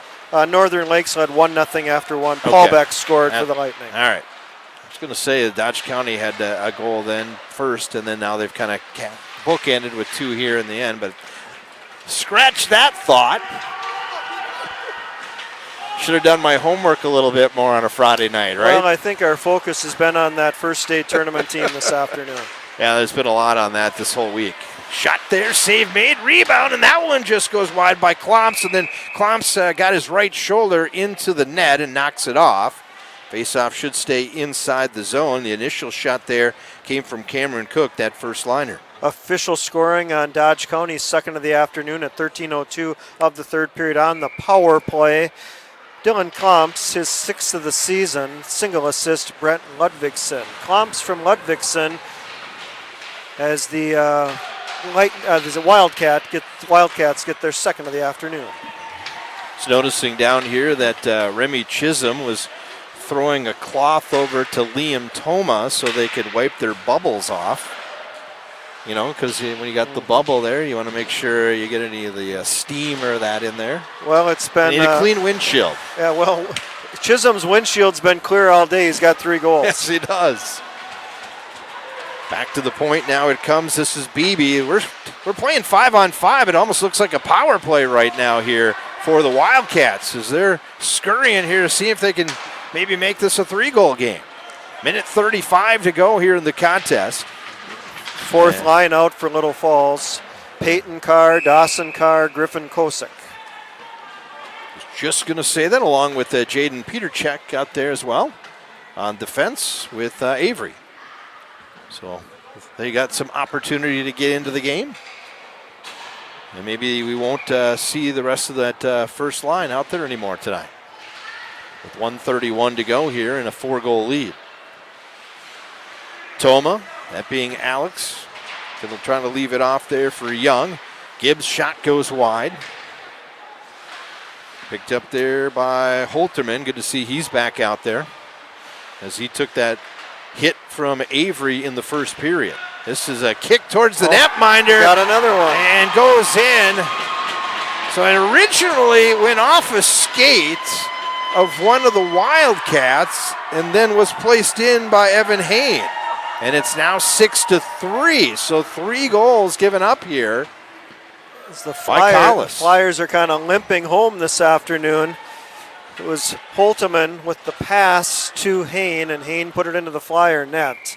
15:51 of the third period. It's 6-3 Flyers. Wildcats have outscored Little Falls 3-0 in this period. Down to 1:05 to go here in the contest. Payne will have his second of the year. Gibbs in the corner.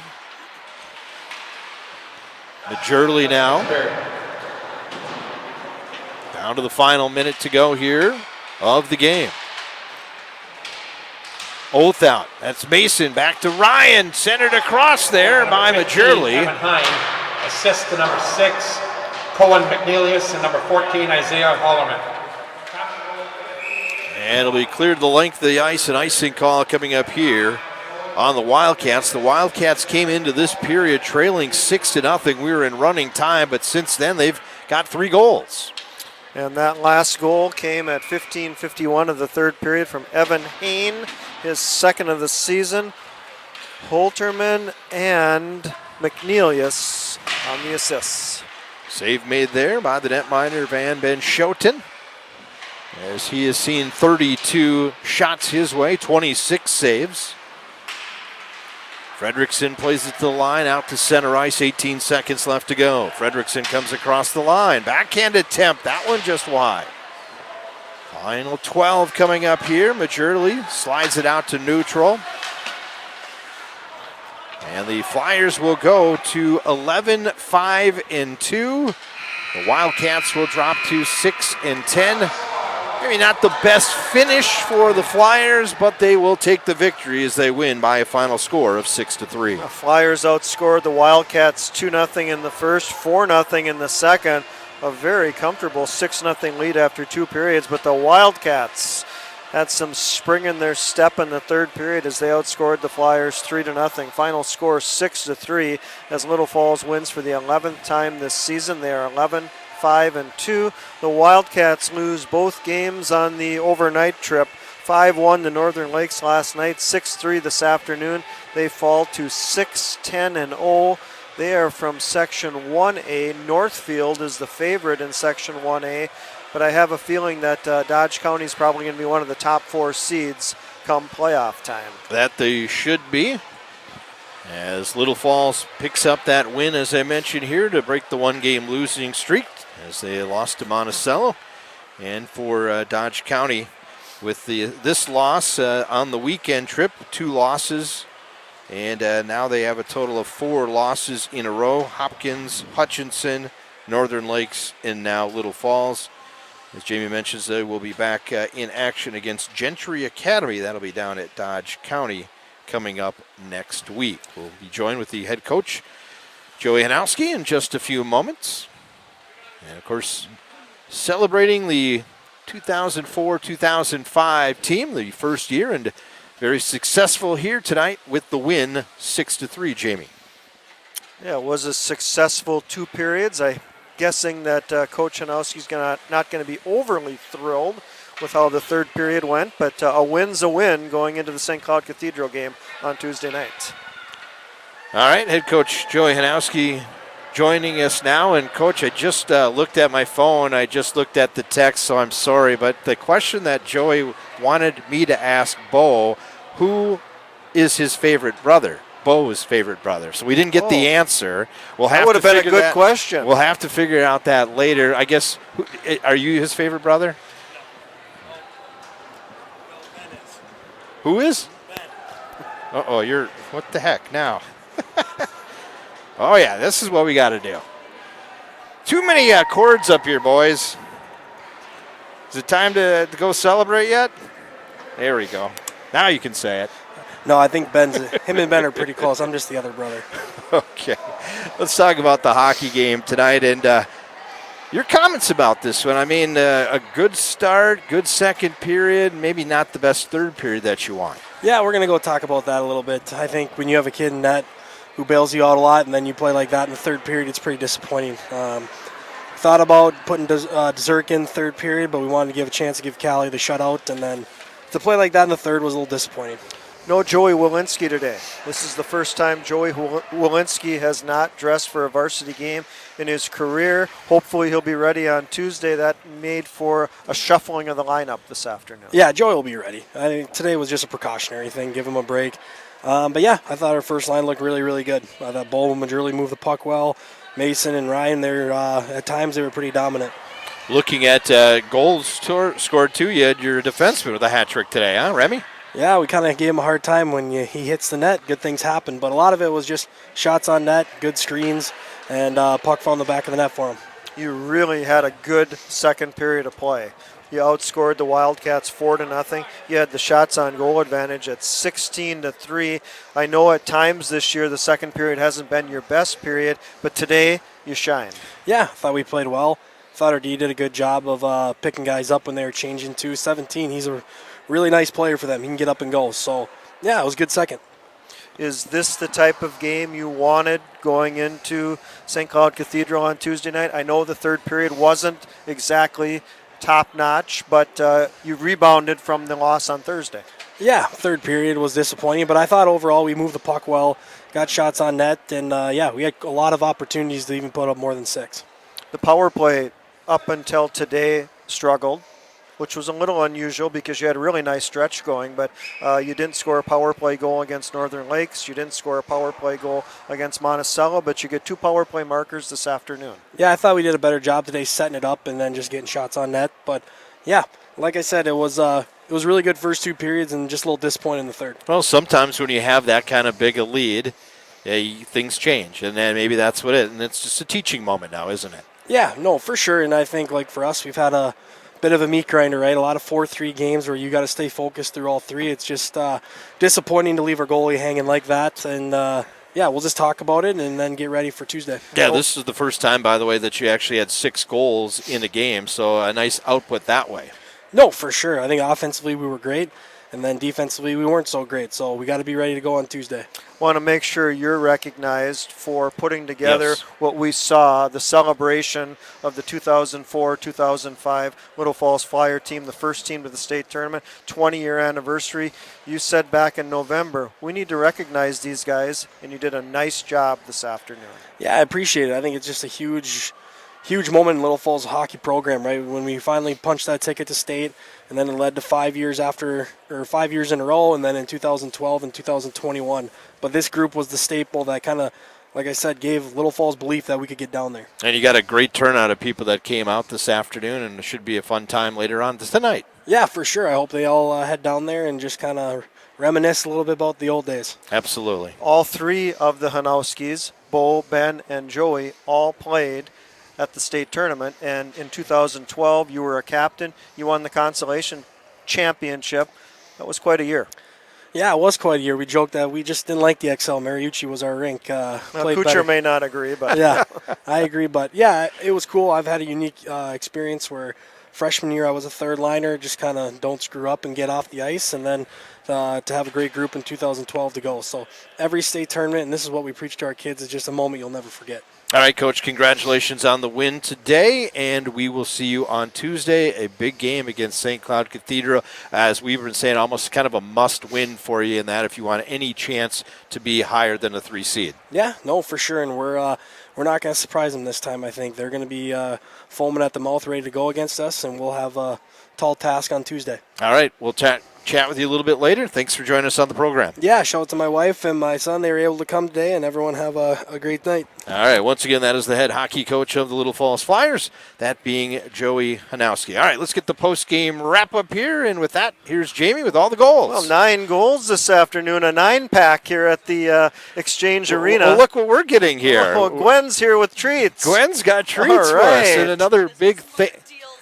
This is Mark Deal's idea. Well, thank you very much, Gwen. And once again, thank you to all the parents that made it possible for the delicious taco bar that you guys had this year, and we appreciate that. Well, people all over that watch you guys just appreciate you so much. This is the best broadcast that there is for any high school hockey. Well, we greatly appreciate that, Gwen. Thank you very much. Once again, thanks to the parents and that. And yeah, that's not looking good. This is a hefty pack. It's not looking good for the waistline later, I don't think. But we'll save those for now. So once again, thank you so much to the parents. They've been great This has been kind of an annual thing every year that they've been putting on for Flyer Media Production. Of course, ourselves, Mark Deal, Karen Warner, and all the students I know got an opportunity to enjoy some of the food today, which it was spot on today. I think I didn't hold back. You didn't hold back. I didn't hold back. Yeah, I mean, tacos they're a great thing, and boy, the chicken was amazing, by the way. Yeah, it was a good lunch. It wasn't a little lunch. No. It was a big lunch. No. Yeah, it you, was a you big should be lunch. good for a while then, right? Should be good until a little later. Yeah, and, well, now you got a whole pack That's full right. of stuff to take home. All right, give us that recap, please. Okay, 9 goals this afternoon at the Exchange Arena as the Little Falls Flyers win their 11th win of the season. 2 first-period goals. The icebreaker at 42 seconds. 4th goal of the season for Mason Othout. Single assist, Bo Majurley, as Mason Othout's going to shoot the puck into the top corner of the net, beating Van Ben Schoten high to the glove side. Icebreaker at 42 seconds gave Little Falls a 1-0 lead.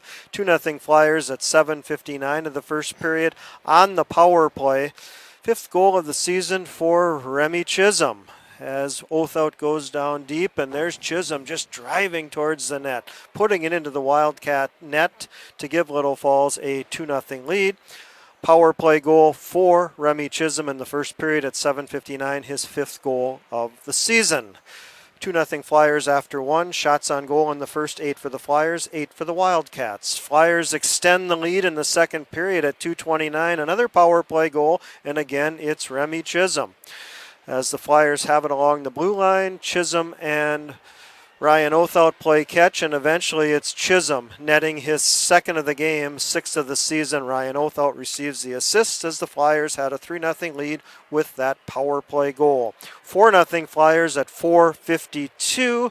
15th goal of the season for Ryan Othout, and Mason Othout receives the assist. They had a 2-on-0 as Mason Othout gets it to Ryan Othout. Initially he fumbled it, eventually got control of it, put it into the Wildcat net. 5th of the season, 5-0 lead for the Flyers. A 4-0 lead for the Flyers at 4:52 of the second period. It is now 5-0 at 7:17 of the second period, as Mason Othout will score his 5th goal of the season. Bo Majurley, with a nice win on the faceoff, receives the assist. 5th goal of the season for Mason Othout at 7:17 of the second period to give Little Falls a 5-0 lead. It was 6-0 Flyers at 14:12 of the second period. The 7th goal of the season for Remy Chisholm, his 3rd of the afternoon. Ryan Othout receives the assist. Chisholm goals 5, 6, and 7 this afternoon.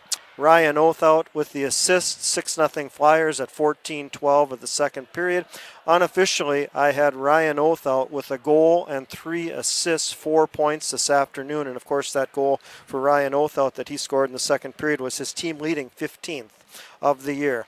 A comfortable 6-0 lead for Little Falls after 2 periods. Shots on goal in the second, 16 for Little Falls, 3 for Dodge County. Flyers through 2 periods, 24-11. They had the shots on goal advantage.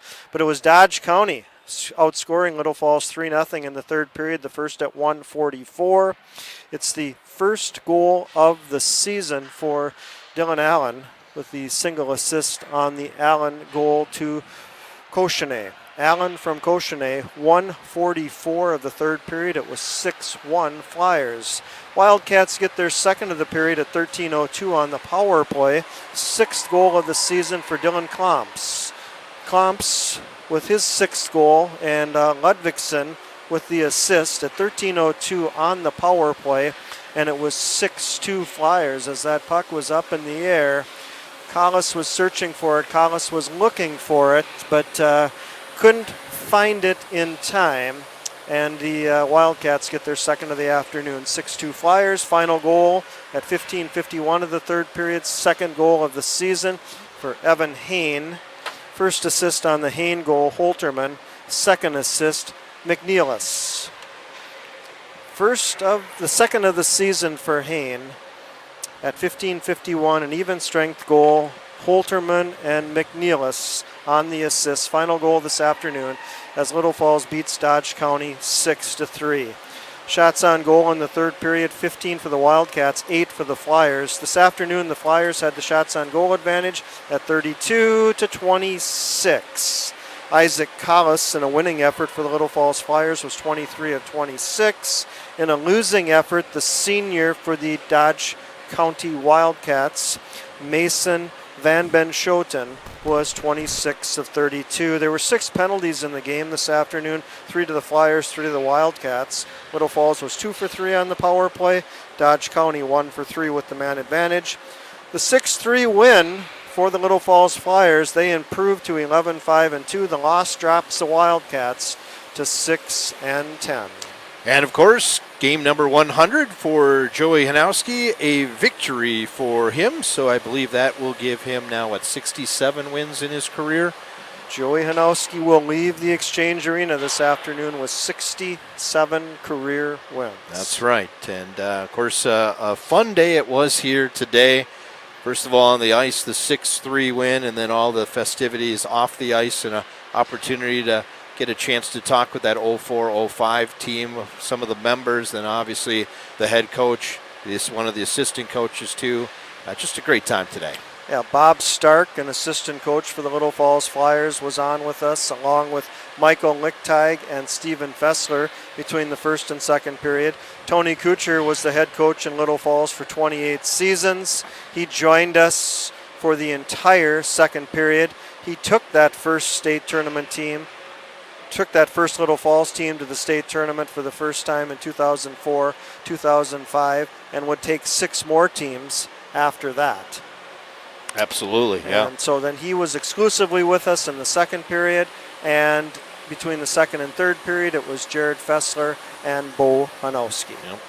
Been a fun day. It has been, and we wrapped it up with head coach Joey Hanowski in the postgame show. Absolutely, and once again, they'll have a little celebration down at the Tavern on First, so you're more than welcome to come. Anybody can come and hang out and enjoy some time with that 04-05 team. Should be a lot of fun to see what everybody's been up to 20 years later.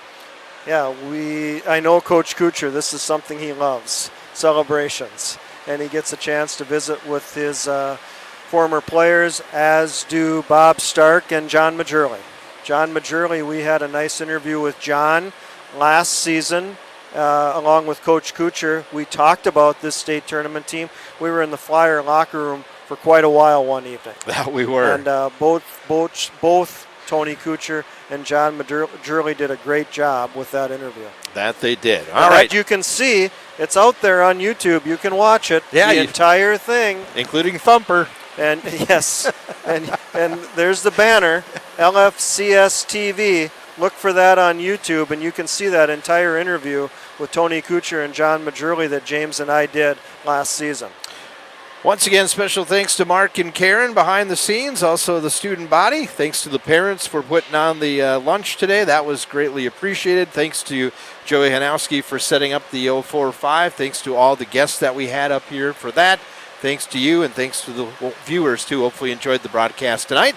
We will be back here on Tuesday. That's our next game, as it'll be Little Falls taking on St. Cloud Cathedral. Yes, the St. Cloud Cathedral Crusaders come in, and as Coach Hanowski said, they'll be foaming at the mouth after Little Falls beat the Crusaders earlier this season at the Mac and St. Cloud 3-1. Hey, if you can get down here on Tuesday, let's fill the Exchange Arena, make it a festive evening on Tuesday. If you can't, join us here on FMP, about a 7 o'clock pregame, puck drop at 7:15. Once again, for Mark Karen, the student body, for Jamie Pettit, I'm James Hershey. Final score tonight on Hockey Day, and also the 20th anniversary of that first state tournament team. It was Little Falls 6, Dodge County 3. Have yourself a great weekend. We'll talk to you on Tuesday night. Good night, everyone.